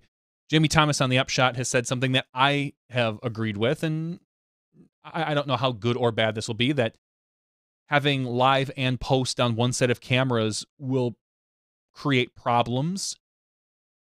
I don't necessarily think it's going to create problems. I do believe that you are not going to get quite as good as quality out of one or the other that you would get with 2 separate sets. And I don't know what that level is. Is it, can you get, I always use the term, can you get 80% of post coverage as opposed to, because you guys have to be live and they might not be able to rush and get into the best spots and angles? Can you cover it up with a third camera? The slow-mo camera, the reaction camera, as we've seen Jomez have, and CCDG now. Can you hide some of those flaws and still make it look good? Yeah, people might not even notice. So I don't necessarily, I'm not 100% on board with Jamie's argument. I think it can be done. I just don't necessarily know if it's going to be, if it's going to work out as well as they hope. And we'll find out. Well, and to further that point, I don't consider it a real industry secret that at one point or multiple times, Steve Dodge had asked us and said, what are some of the, could it be done? Could we be taking the footage that we're capturing when we're on the lead card as Smashbox? Could we be taking that footage and then creating post-production content out of that? And exactly as you're saying, that can very much conceptually be done. But as we're getting at, there are unique challenges to that, and some limitations to that, and one or the as you're saying, one or the other almost has to suffer to some degree. How much is to be determined, but one or either post or live is going to suffer to some degree when they are both coming from the same place. Correct. I had this discussion with Corey Merle a little bit about the styles of coverage, in that, he had said, he's like, wow, your guys don't really zoom much. And I said, no, we train them not to. We tell them not to zoom because it is so harder if the guy at the tee box is all the way zoomed in following a disc, it lands, he has to zoom all the way out by the time I cut back over to him. Otherwise it gets really jerky. So we tell them, hey, try not to zoom that much. Follow the disc, try to keep it in frame, whatever. With the post-production stuff, you have 2 guys that you can completely work around in the editing booth. If one guy happens to miss it, if the guy at the tee box happens to miss it halfway down the fairway, you can always cut to a specific time on the catch. So it makes those challenges a little easier in that aspect. So there are ways, and again, maybe it will be just as good, and the cameramen will be awesome, and we won't even miss anything. I don't know. Yeah, there's certainly going to be some challenges there, which I'm fully aware that Steve is fully aware of, and we'll just going to have to continue to try and work through them. I mean, it's definitely not going to be easy. I myself, and I know you've thought about it as well, it does feel weird being on a lead card, seeing 5 cameramen setting around that lead card, all essentially we're capturing the same action, but there's different methodologies to doing it, and live and post are very separate beasts in the way you're capturing them and in the way you're displaying them, and that's going to definitely be a challenge that Steve is ready to take on, and I'm excited to see how that's going to go. Yeah, I know Paige Pierce talked about where she would go if Jomez was covering an event and this and that. And I kind of how much did she elaborate on that? I missed whatever that reference was. It was on a disc golf. If you want to, for those of you who want to reference, I believe it was on a disc golf Answer Man with Paige Pierce. Someone asked the question about, if Jomez was covering an event, would she go over? And she said, well, it kind of basically depends on the amount of coverage. And I had said, I was like, well, right now, from what we know, it makes no sense for FPO because Jomez, odds are they're not covering FPO cards. Yeah. Unless they ramp up their style or decide they're going to cover 2 sets of cards or can bring on more people. For FPO, it would make no sense for it to ever not go on the Pro Tour where you're going to get a live card of coverage plus a post and all that stuff. Now, you want to make an argument about MPO? That's a possibility. Would your, I'm just going to draw someone, Kyle Webster, is he more at an advantage to go to an A tier where Jomez might be as opposed to a Pro Tour event? Because he could be more likely to be featured on a lead card as opposed to making the top 2 or 3 cards of a Pro Tour event.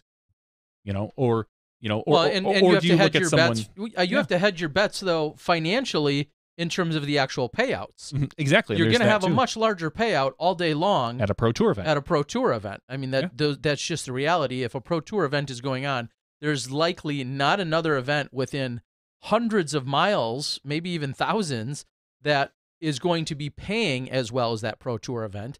And then you have to say, okay, well, I'm more concerned about maybe getting featured by one media company versus another. I mean, I would think your play would be your top priority, even more so than coverage. Maybe. It depends on how good you are, though. It depends how good you are. It depends on, I'm going to guess that Paige Pierce, I have no idea, but a good majority of her income probably comes from her discs, and that comes from coverage. And that if you're winning tons and tons of events and you're featured on Jomez, that builds your brand. But then again, people are going to look back and go, well, yeah, you won a bunch of A tiers. You didn't win any Pro Tour events or NTs. You played these.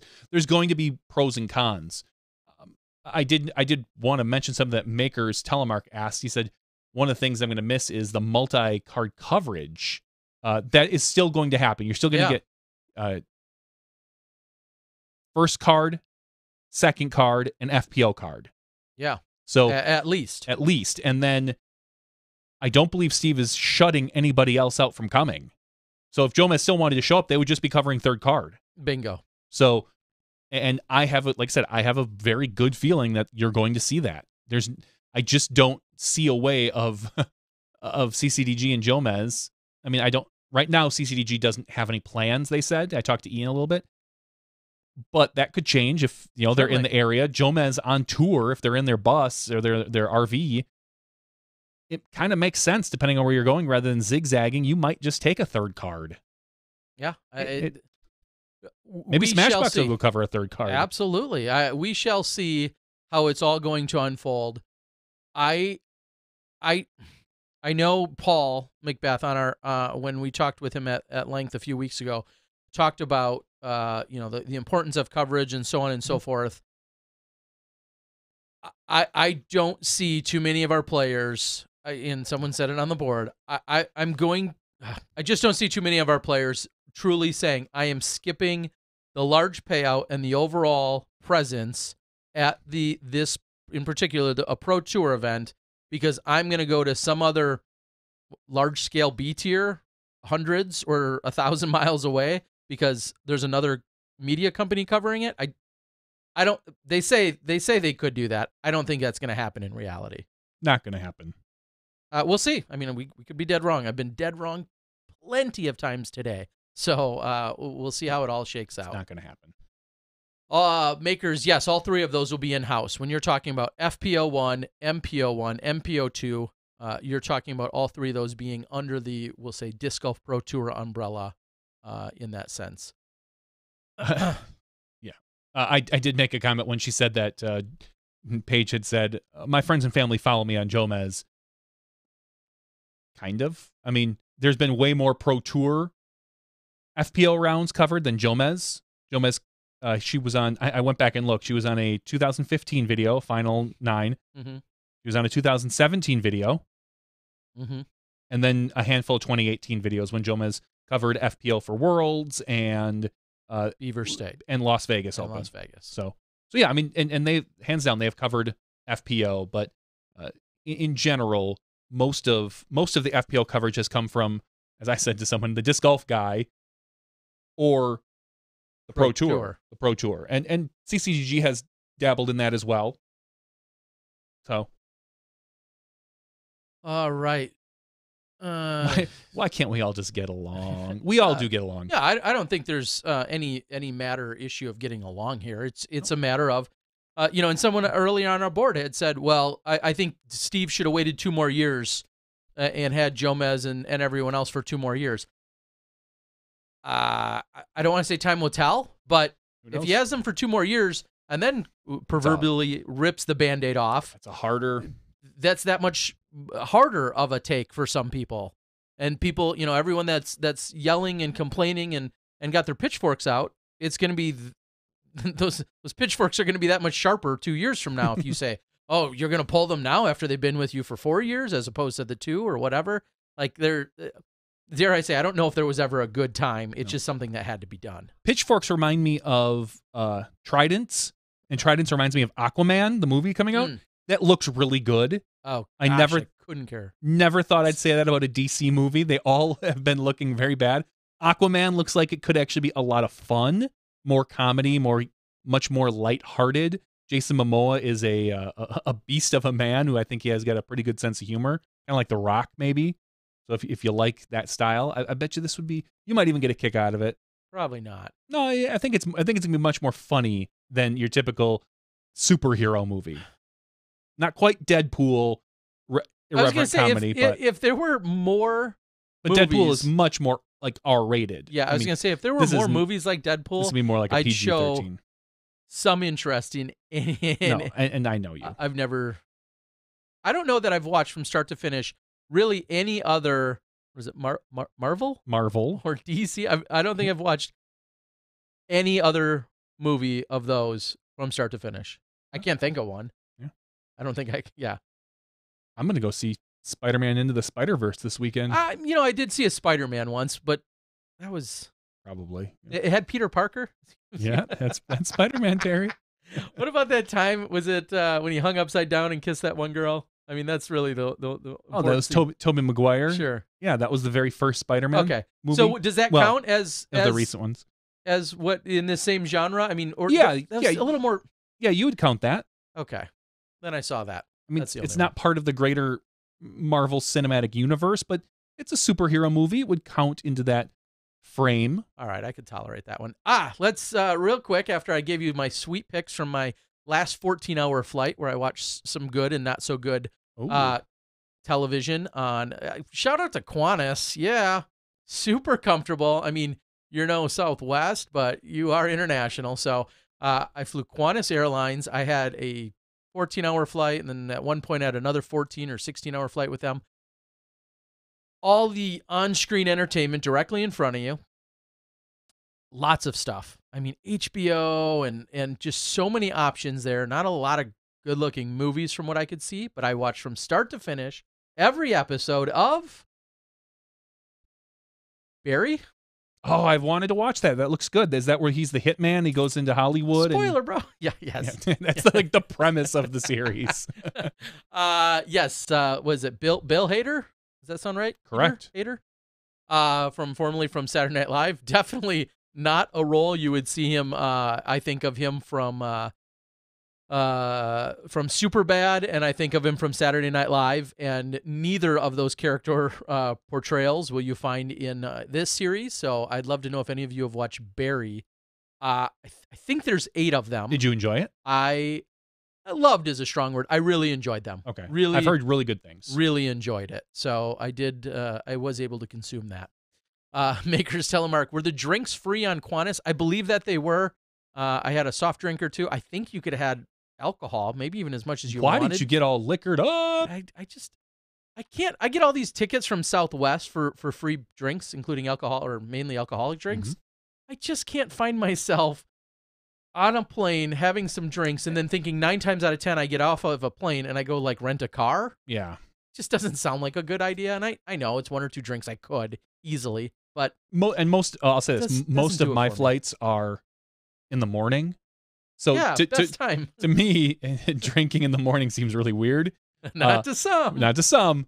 But if I were to have like a red eye or something, or a late, like a 9 o'clock flight, something along those lines, I could see having a drink on a flight. But it's not like I'm looking forward to getting to the airport and just getting sloshy. I'm stacking up my actual. I got another 4 free drink tickets from Southwest just yesterday, so I'm stacking up my free drink tickets. Although I think it was a couple years ago, on the way to at the time the Vibram, I got to the airport really early and I just sat down and started drinking. No, I'm sorry, it was USDGC. It was a USDGC. Got to the airport real early here in Milwaukee, sat down, had some drinks, and then I had a layover and there was some issue, and that whole weekend was kind of crazy, but I drank quite a bit that weekend in the airport. You naughty. All right, Darren, let's catch up. Jimbo, the musket is a solid move, a more stable experience. Solid mold. Oh, mold. I was going to say, I had musket fermented wine, which I brought back with me, thanks to Luke. I'm not a big wine connoisseur. We did visit 3 or 4 vineyards and had a big wine tasting, and ultimately it was a fermented wine, a dessert wine that I fell in love with, and Luke graciously bought me a bottle that I brought back with me. So I am excited to actually open that one Don up. Jalapeno throwing shots at you, Terry. Terry, how about getting on the Disc Golf Strong program for a New Year resolution? What are you trying to say? That's what I'm saying. He's hinting that would be a good idea. I've talked to Seth about some stuff. Talking doesn't lose weight, apparently. You know how skinny I'd be if talking lost you weight? Oh, my God. You and me both. Oh, my gosh. But there actually are some plans in the works there. So thank you. Thanks for the nudge. Alexis says, I got super drunk at O'Hare Airport waiting for my 8-hour delayed flight. That sucks. Homecoming is the best show of 2018. It looks good. It's on my. Another one on my list. The one with Julia Roberts. It's and Richard Gere. I think that was that's a totally different one. It's produced, I believe, by Sam Esmail, who does Mr. Robot, and Mr. Robot is phenomenal. So that's one of the reasons it's on my list. I'm not going to listen to the podcast though. You can't talk me into it. Thomas, are you drinking yet? Everybody's telling you to get a haircut, Terry. Are you going to grow? Come on, no, I don't know what I'm out? doing here. I think I am. You're going to grow it out long, like when you were in high school, down to your chin? Yeah, or in college? I'm just unsure of the route here, but it was a bold move tonight to not only not necessarily style it or put any product in it, but well, when it's that long, what product are you going to put in? I know it doesn't do anything unless I hold it. Unless you really cake it down. So I went with a different look tonight. We'll see how long. Yeah, this takes around. I do need to shave though. When he walked, I shaved this morning.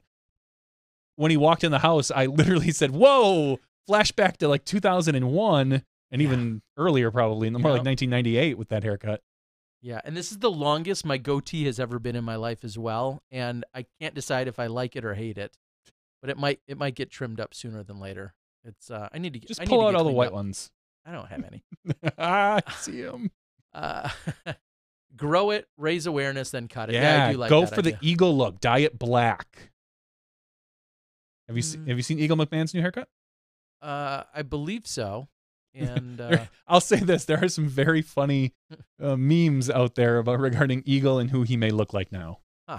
So, Terry, are you too busy for chaining in the new year, or will that happen again? That's a great question. I had a long chat with our local Tom McManus. If you haven't caught on to this, Terry has a lot of long chats. There's very rarely short conversations with Terry. I had a long conversation. They usually are. I know. I'm on the other Tom end of McManus and I discussed it, and I'm not sure if it is. It will be a flex start of some sort, but I don't know. I mean, do people want to come play a tournament on December 31st, which would be a Monday? Oh, and that segues to another question for you. But do people want to come do a flex start on Monday the 31st? You know, maybe do some kind of is it going to be 50 player pack item, and then, you know, have it be a low entry fee, like $25, $30, and, you know, you get a nice player pack worth $50 or something. Excuse me, I did that last year. It was mildly to poorly received, and I don't know if it'd be any better this year, so I don't know if I want to force it. But Ryan, thank you. Tom said you were amazing help at the cold turkey a few weeks ago. Oh, Mike says, Terry, you look terrific.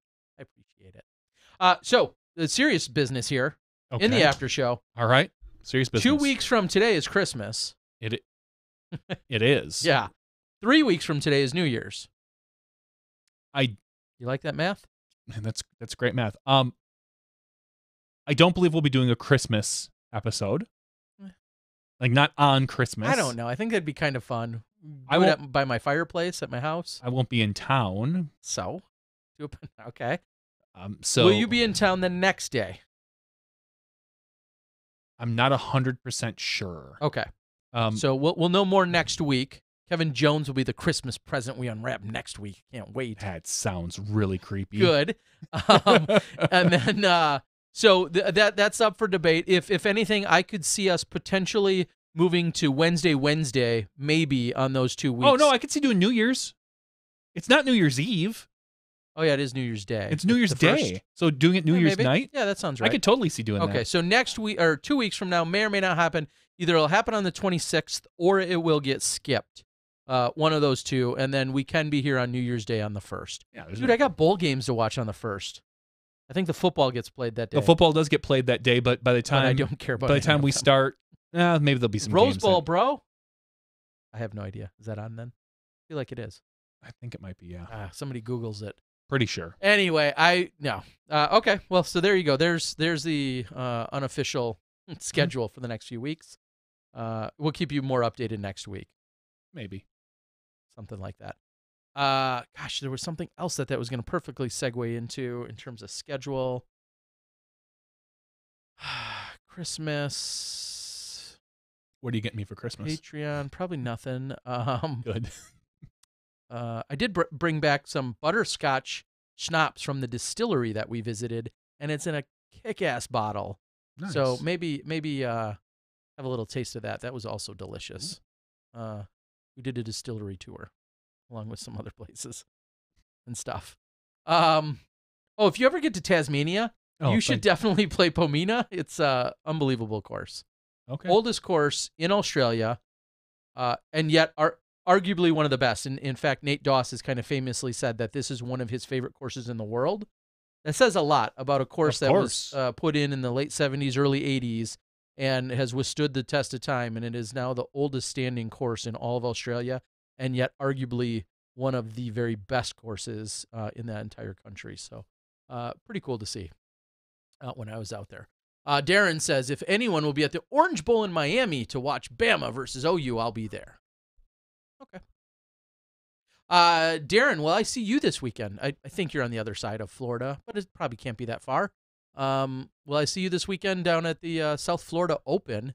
And are any of the listeners or viewers going to be out there at South Florida? I'd love to run into anyone, or if anybody needs me to bring him anything. Mike says, Wysocki said he was not going to tell where he was going till after the first of the year. Hey, he sounds like a perfect guest to have. Yeah. Yeah. If he's not busy, but... Come on, Wysocki. We'll see if maybe we can get Wysocki on the first. I think that would be a great idea. Good call, Mike. Yes, he has definitely been selling his inventory on Instagram. He was talking about it yesterday, and we talked about it a little bit earlier in this show. So, definitely. Completely random. I was just thinking of this. Do you think, with Paul going to Discraft, oh, yeah. Do you think... Which Paul? Oh, both of them. With Macbeth going to Discraft. Okay.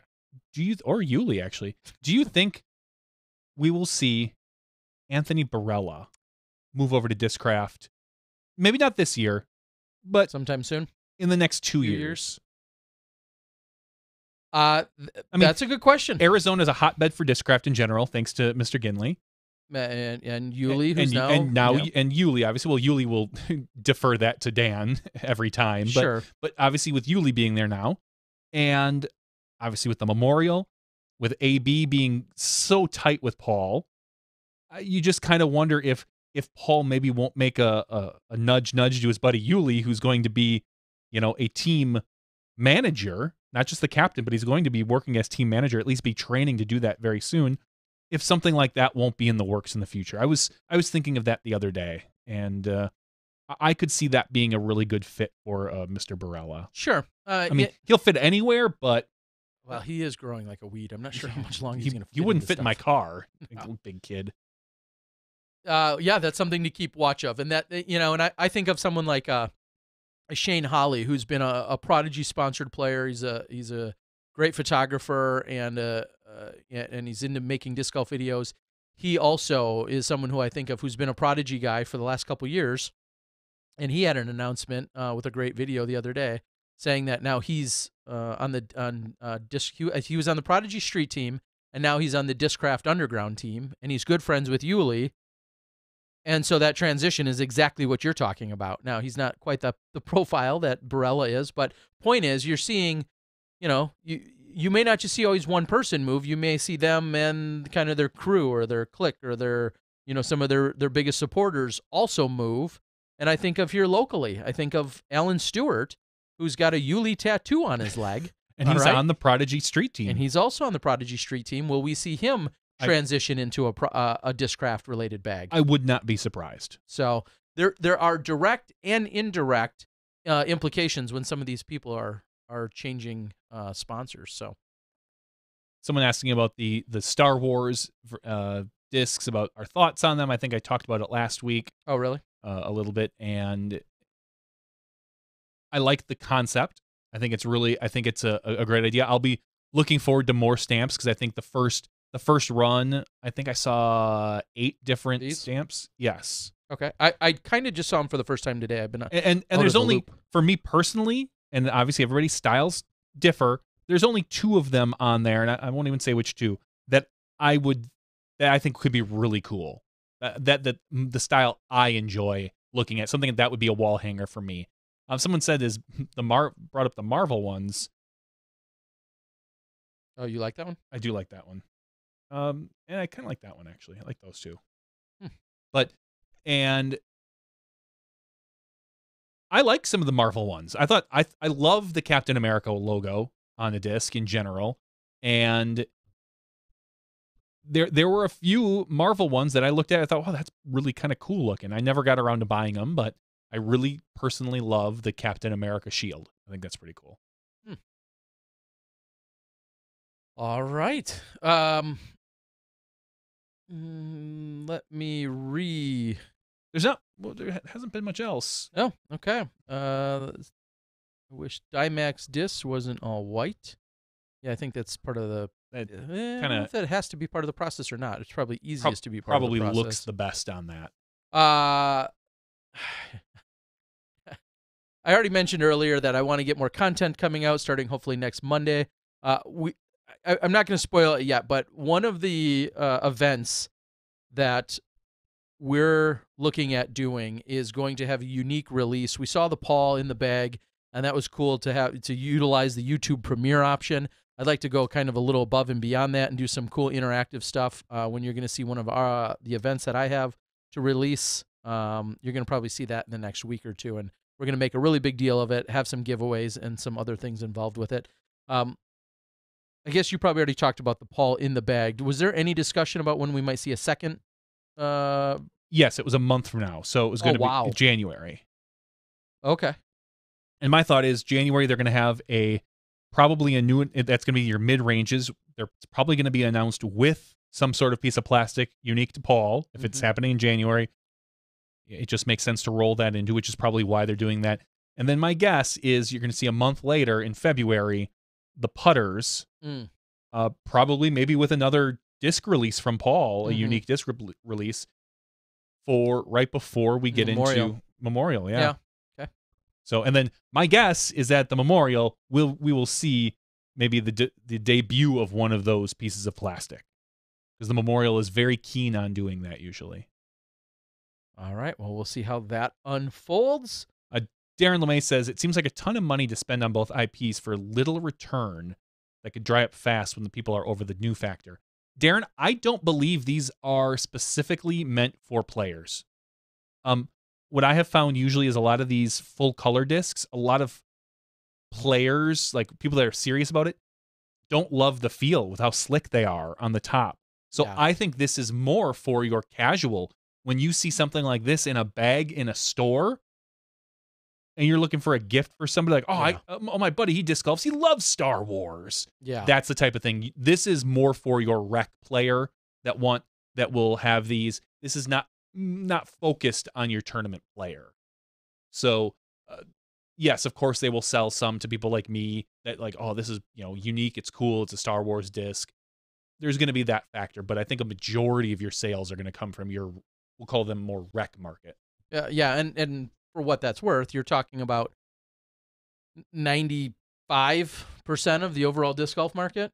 Mm-hmm. That are recreational players that will never play in a tournament. Maybe that's 90, 80%. I don't know what it is, but it is a much larger group of people that will go to your Play It Again Sports or your Dunhams or your Shields or your Academy or wherever and pick up a disc simply because it looks cool, and they're going to get and attract that player or that mentality more than the diehards tournament players that may or may not be particular over the way it feels.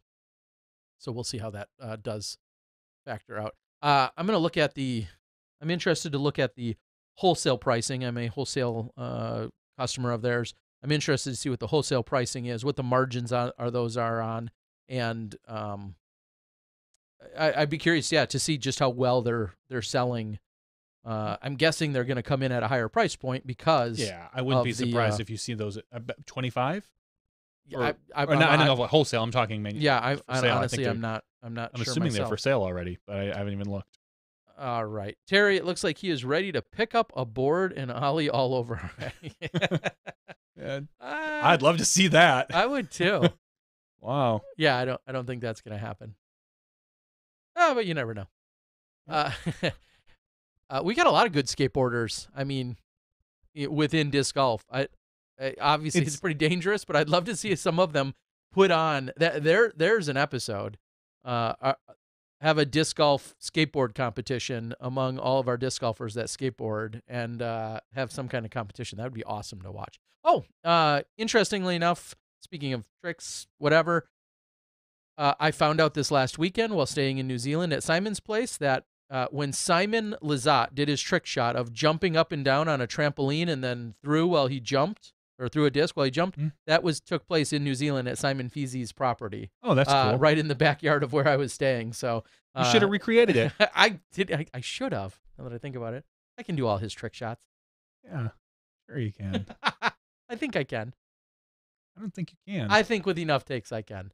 And to be fair, his aren't exactly all one take either. Just so everyone knows. Of course not. Or I think you could do most of them with enough takes. I could do most of them.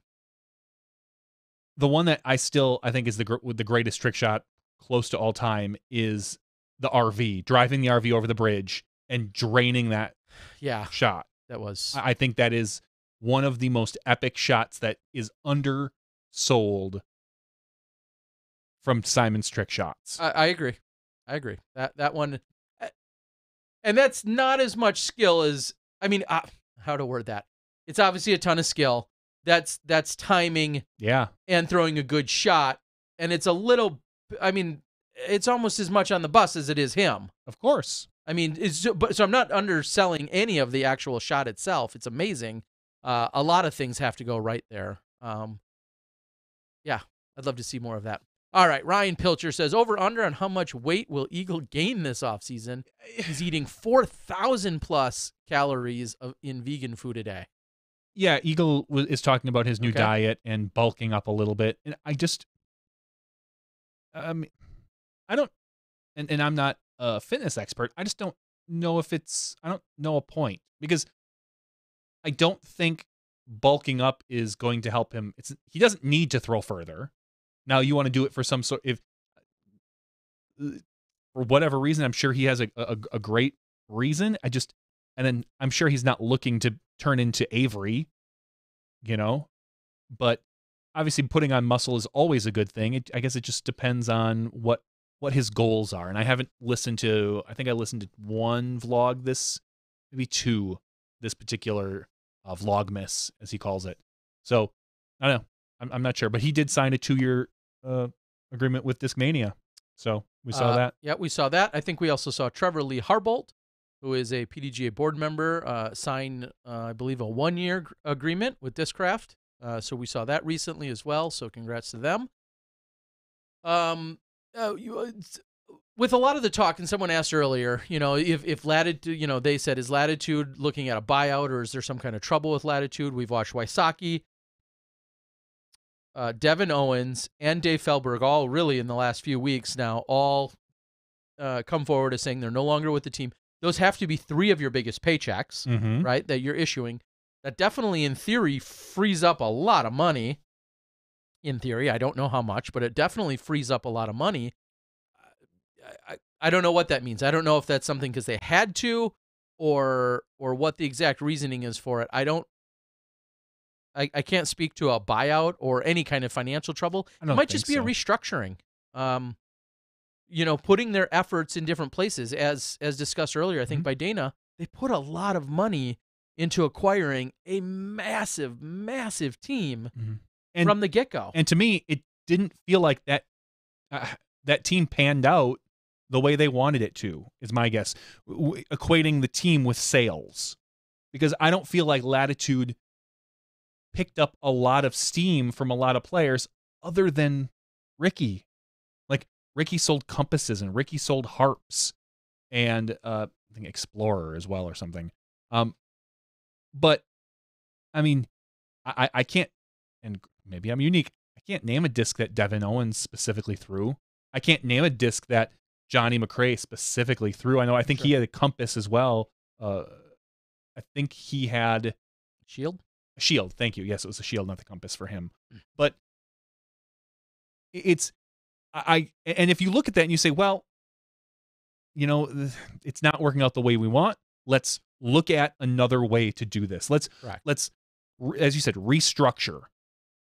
I don't necessarily think things are going bad. I just don't. Maybe they didn't see the returns that they were hoping, and they're going to look at it a different way. Well, I mean, I'm surprised at Ricky a little bit, but and then to speak to harps are West Side, but that's everyone knows Ricky from his harps.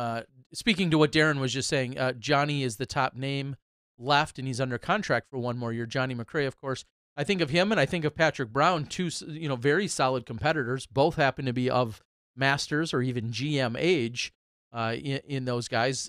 Those are seemingly your top names right now, and we'll see if there's anyone else that gets acquired. I mean, I don't think all of the shifting and all of the transitions have necessarily been finalized here for the year. So we'll see if they end up picking up some names. They have freed up a considerable amount of money and space in those 3 players. They may have been their top 3 paid players, or maybe Johnny's in that mix. But Devin, Ricky, Probably and Johnny. Dave, that creates that's like a Verizon thing. Didn't they just let go 10,000 people voluntarily retired? I just read today. Voluntarily. Yeah, I believe that was called that's called a layoff. I know, but they got offered. They chose to take the 60-week severance package or whatever. Correct, or offered. you get nothing. Congratulations. I'd take that all day. Where's my severance package from here? Can I get one if I quit? Yes, I will give you a severance package. You get $1 a week, and that's it. For just like Nova says, give me $1 a week for the rest of your life. I ought to send Latitude 64 a love letter. I can pimp tridents all day long. Good call, Nova.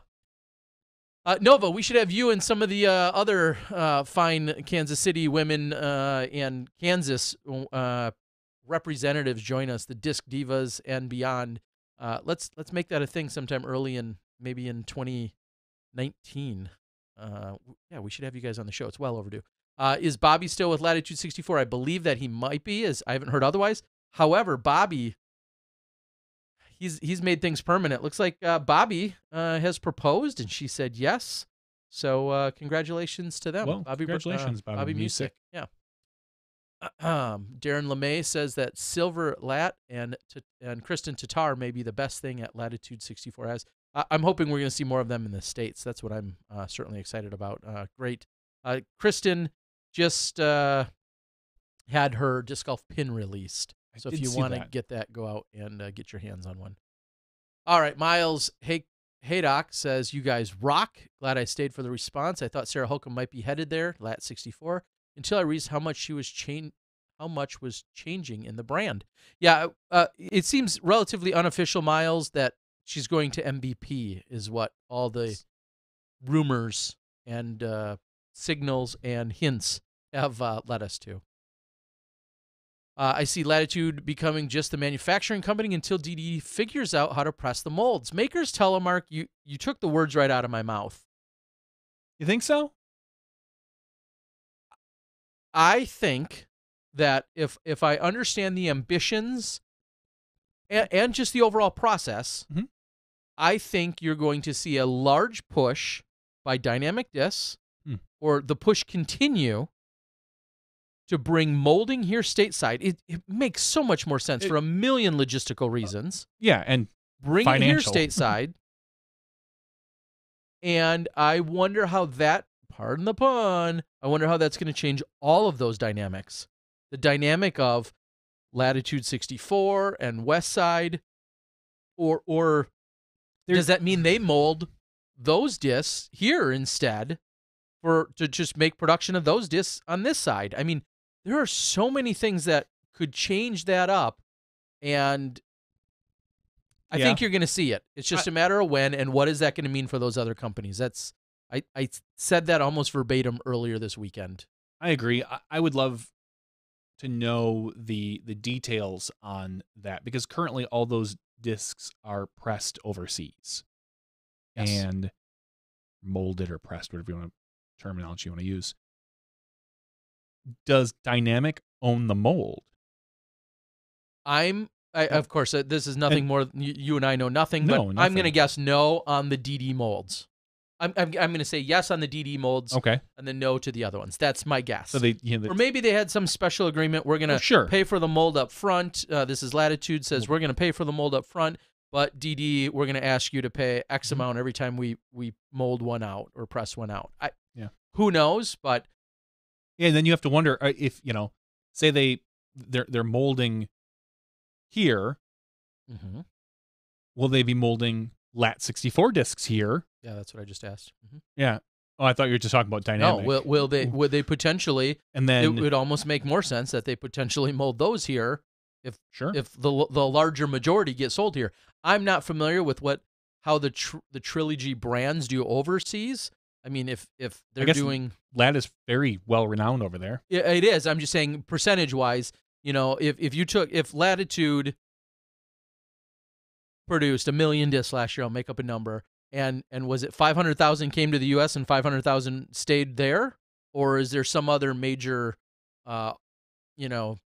split there? I don't know. That may determine where more of them get molded. Yeah, I don't think it's. Darren asks who is the top Trilogy player. As far as MPO goes, who is the highest rated top Trilogy player? Melton? Yeah, maybe. That sounds about right. I mean, I'd have to go out there and 10-20, 10-15 to 10-20. Search. I'm too lazy to do. But I'm definitely technically in terms of just sheer rating, probably someone like Zach Melton. That sounds like a solid bet. I don't know if he's passed up EMAC or how close they are. I know EMAC's still up in the 10-15, 10, maybe even 10-20 arena, but I don't want to insult anybody, but I do think they need at some point to pick up a true top tier competitor, someone who is going to, like, Zach is great, and you can count on him probably for top 10 at almost every Pro Tour event, but he's not the guy you go into an event thinking this is Zach's. He's going to make that run at it, and that I don't know if that was going to be a Dustin Keegan, who now seems like he is focused a lot on UPlay and not necessarily as much on touring golf with Zoe. So, but I don't know who you go out and get at this point. Right now, it seems like everyone's locked up. You're almost looking at branding for the future. Start going after some of that young talent like Discraft did with Austin Turner. try to grab that. And I think that's one of the things they're doing right now, maybe with like an AJ. Well, real quickly, Yeah. to further your point, I'll read down. I'm just going off the PDGA player statistics tab that I just quickly tapped on, and this looks like essentially by rating or something of that nature. Macbeth McMahon, Wysocki, Oram, who's Prodigy, Chris Dickerson, Nate Doss, Simon Lazat, Seppu, Manabu Kajiyama, James Conrad, Nate Sexton. We haven't heard anything from Conrad yet this year. I think he's staying with Innova, but Nate Sexton, Heimberg, who sounds like there's at least chatter about, Josh Anthon, Gail LaVisca, Cameron Colglazer, Kevin Jones, Paul Ulibarri, Andrew Fish, Daryl Nodlin, he might be up for, and Barry Schultz. So, I mean, there's reading off what the top 25 or 30 players right there. Most of them are spoken for in a pretty big way. Joe Revere, Johnny McRae, Scott Withers, Kyle Crabtree, Greg Barsby, we haven't heard a lot of. I've heard rumors, but Nico LaCastro, Michael Johansson, foreign finish. I think it's pronounced Vino, who just signed with Discmania again. Okay. Someone else, Bobby Music, Felberg, Proctor, Nybo, Drew Gibson, Zach Melton, who is rated 1023, by the way. Yeah. So, I mean, again, my point being in actually reading all those is a lot of those people are truly accounted for already. Yeah. With a sponsorship. I don't see a Philo or a Miles Seaborn or a Double G going anywhere. Chandler Fry comes up in that conversation on the next list. Coling. Conrad would be the one guy, and I think that could be a really cool move for him to DD. He kind of fits that mold. With he's good friends with Paige, and Conrad's good friends with everybody. He's just a lovable guy. That is a move I could see happening or making sense if he's doesn't feel like he's getting what he deserves from Innova or something along those lines. So that would make sense, and that would give them a top 10 player, if not a top 5 player. But ultimately, I don't know. I have not heard anything about Conrad at all, not even any rumors of moving. I heard he's sleeping in a hammock somewhere in a mountain. Probably. Seems like stuff he does. The question, or Darren had said, Paige Bjorkis is dating Grady Shue, and maybe he'll switch. I haven't heard anything one way or another about Grady. Grady being a Discmania player, got in on the Discmania team from a combine. So clearly, I don't think Grady's moving anywhere. Not right now, not this year. Unsure. Could maybe next year. I don't know what his situation is like. That obviously is something that could be considered. Sure. It's interesting. You've seen people switch that have love interests, and we know sometimes love interests don't work out. And then is it any more or less weird? I've seen some players follow other players due to love, and it doesn't necessarily work out. I mean, look at and this is another name thrown out there, like Nate Perkins. For some reason, I mean, I think there was an announcement about him being with Discmania. He is staying with Discmania, but he is someone you'd look at and go, oh yeah, that totally makes sense for him to go to DD, just because him and Alyssa have been dating for a couple of years now, and Alyssa and Paige are very tight. The three of them are like bosom buddies, and so like if someone from the outside would be like, well, that makes sense to see Perkins go to DD, but that's not the case. I think Perkins is staying with his manufacturer, is what I heard, and you very much saw, and maybe it makes sense to keep your interests separate. And you saw Paige and Madison tour very extensively for 2 or 3 years together, both having very different sponsors as well there. So, I mean, it's not that just because you become friends or just because you start dating someone that it's inevitable. But, yes, there is always that conversation that could be had. As mentioned here, yes, Andrew Fish is with Discraft, and Hannah Macbeth. I know we talked about her at one point about whether or not we even brought it up with Paul when he was on the show a few weeks ago as to whether or not, it's a transition for Hannah as well. And she's part of the ambassador team with Innova, and she's there through at least, I think he said mid-year as part of the ambassador program. And I think we're going to see that maintain. Whether or not she'll make a switch after that, we'll see. I know when I talked to her in Florida in October, I had asked her the same question as this was all unfolding. She's like, I just learned all my discs. She had been throwing Discmania and Innova and we'll see what she ends up doing. So someone asked who's the highest rated couple. Someone says Paul and Hannah, and I say nope. No. I think Nate and Val. Yeah. Because Paul is let's say about 1050. Yeah. Hannah's not. No, Hannah is probably just under 900. I don't know off the top of my head, but I'll look for you. Thanks. And Nate right now is still a 1030 rated player, and Val is got to be 960, 955, somewhere around there. So Valerie is not listed on this sheet because she didn't play much this year. Yeah.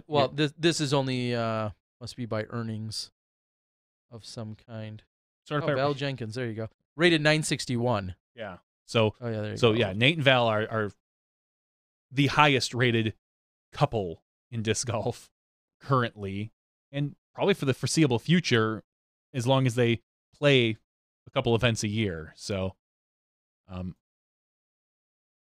then someone said Avery and Madison Walker joining forces. Yes, I believe they're both being sponsored by Savage Apparel, which I don't think is new. I saw the hype about it, but I don't believe that's new. Is it? I saw Avery, and it's not new with Avery. Avery's been sponsored for at least a year or two, but I think it might be new with Madison. Yeah. I feel like that's old news. And that could be, but I know they are working, and maybe I just didn't know about the Madison one, but I know they're going to be working on some things together as well for this upcoming year. Okay. All right. Kat and Hannum. As far yeah, they would be pretty close as well. When you're talking about Katrina Allen and Austin Hannum. No, Hannum's what, 1020? Maybe so. Yeah, and Kat is currently rated 956. So yeah, so I mean they're 10 to 15 points away. All right. I think we can start wrapping things up, as I haven't heard any news with Peter McBride. Peter McBride is in another hammock next to right next to James Conrad. They're probably out hanging off the side of a mountain or something, something like that. And Darren LeMay is expressing his love for Discmania, which is awesome. So, Double G and Jessica Weiss. Yeah, they're probably right there with Kat and Hannum. I'm guessing they're within a few points of one another. Amp Styles said on the East Coast, it was away from a computer for a while. We already discussed who is the hottest FPL player. I would say the on fire right now would have to be who would you say is on fire on the FPO side? I mean, Bjorkis, had a little letdown after Worlds after winning Worlds. I don't feel like there is one that's really on fire right now. It's first of all we're so far into the off season at this point. I don't feel like there's anybody really that you can say like, oh, that Jen person. Allen, she's got back-to-back wins. There you go. This girl is on fire. You're welcome. All right, let's give some stuff away. I've got some extra stuff to give away. It may have an Australian map towel included along with a disc. So, Johnny, let's draw some people. All right. So what we have here is we have currently 200 Patreon supporters. So if you'd like to be, thank you. Thank you. We got two. Let's just read all their names. Two more this particular week. So I want to thank the two people that did support. If you would like to be a Patreon supporter, you can go to patreon.com/SmashBoxxTV, and for as little as $1 a month, $12 a month, $12 a year, you can be entered into our weekly drawing. So let's get to this. So there are 200 people, so I'm going to go to random.org. I will actually bring it up so everyone can see it. I'll say it yet again. If you have 200, if you have won something and it hasn't come out yet, feel free to give us a gentle reminder. You probably get an email stating that you won. Something. Please just double check that we have the right mailing address for you and what it was that you won. That helps refresh my inbox and my memory. And then I usually do them in a batch process about once a month-ish. And I'm relatively caught up, except for being gone out of the country these last few weeks. So what number should we pick? We should pick the number 5. Number 5. 5 special guests. Last week we did 2, and the second number was 1. It was the very first person on our list. I think I logged in from customs in New Zealand to hear that. So there's 1, there's 2, there's 3, There's 4, and the 5th number is number 12. Wow. Number 12. So let's open up the spreadsheet, go up to number 12, and it is Barry Armour. Barry Armour. Barry, thank you very much for being a Patreon supporter. Much appreciated. I don't believe you've won anything recently, so I'm excited. Let's see if we can switch this up. You send me his email address right away, and I am going to email him and copy you. And then when he does reply to confirm his address, I'll make sure that I get the email. Sometimes sometimes people reply to just Johnny, and then that adds a step. So I'll try and send the email myself to Barry, and we'll get that all taken care of. Congratulations, so thank Barry. you so much, Barry. I'm just going to throw out a hint that some Keen shoes will be given away here on Smashbox this year, and it will behoove you to be a Patreon supporter in order to win that gift certificate for a free pair of Keen shoes, and the same can be said over on the Disc Golf Guy channel. So if you are supporting one or both, double your chances. That's what you should do. Double your chances. Like support both via Patreon, and you'll have a chance besides baskets and discs and everything else we're doing. Some Keens will be given away, at least 2 pair this year. Marcus Burks asks, did our Patreon contributions go up after the Pro Tour thing? They did very slightly. We gained $3 extra a month. 3 or 4 people, I believe, maybe a few more than that. But either way, it obviously much appreciated. It is always an honor that you guys will spend your money here with us. So, and that you are finding value in what we do, so you give us value from your pocket. Just so everyone's know, whenever the free Keens are usually thrown around or given away within disc golf, it's usually a certificate that gives you a code. You log into the Keen website, you punch in a little info, and then it lets you pick from anything from their promo website, any pair you want. Like, you can literally get a $200 pair of boots using this coupon code or this Keen certificate code, at least the ones I have my hands on. So if you want a pair of new snow boots or something like that, or $140 or $160 pair of shoes, you can literally pick from anything in there. I can't speak to all of their sizes and exactly what they have in every single shoe and shoe type. And if they don't have your size, I deeply apologize. I can only control so much. Maybe your wife or your boyfriend or your girlfriend or somebody else would like the free pair of Keens if you happen to be the recipient and they don't have what you want. Yes, Disc Golf Nerd who won Keens, and I believe he won for Worlds. He got one of the. He did win a pair, as did Disc cool. Baron. I think won a pair after being a huge supporter of us during the Worlds. And I know Ray Gruber, you reached out to me personally asking about another mystery box. I will be putting together some mystery boxes. I've got some stuff that I would love to put together. I got some great goodies I can mix in along with other great goodies. They're all great goodies. So reach out to me via Facebook if you're looking to do something like that. And then, as Amps is saying, we can do something via Super Chat as well. So we'll get something figured out. We'll get some stuff figured out as the year wraps up. Burger Baron. Lucy has won 2 pair, and they are great. Hopefully, Lucy, I think I saw, is all signed on for next year with Innova. I'm assuming that she is, Marcus. We appreciate your support out there. And Disc Golf Nerd said, I got my 13 wides, I believe waterproof, and they are working out great. No, Darren, at this point, I don't think we're running a Secret Santa.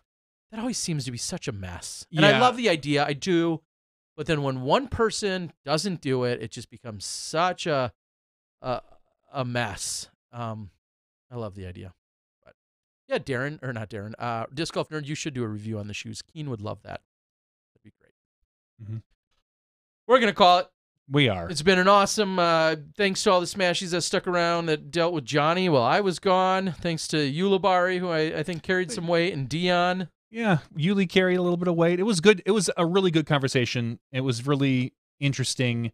I mean, it was nice to have Yuli because we're so comfortable with him that, bringing on someone like a Kevin Jones for myself wouldn't have been nearly as good of an interview because I don't know Kevin that well as well as you do, who's around him more often. So being able to chat with Yuli where it could be a little bit more casual was great. And Dion is super easy as well. So I thought it was pretty well received from everybody. Well, good to see and hear Super excited to close out here 2018. We got some big things and looking forward to 2019 and beyond. So for Johnny V and myself, Terry Miller, the Disc Golf Guy, that's been podcast 225. As always, we love and appreciate each one of you. We love our Patreon subscribers even more than the rest. That's just life. We'll see you guys next week with Kevin Jones and others when you step inside the Smash Box.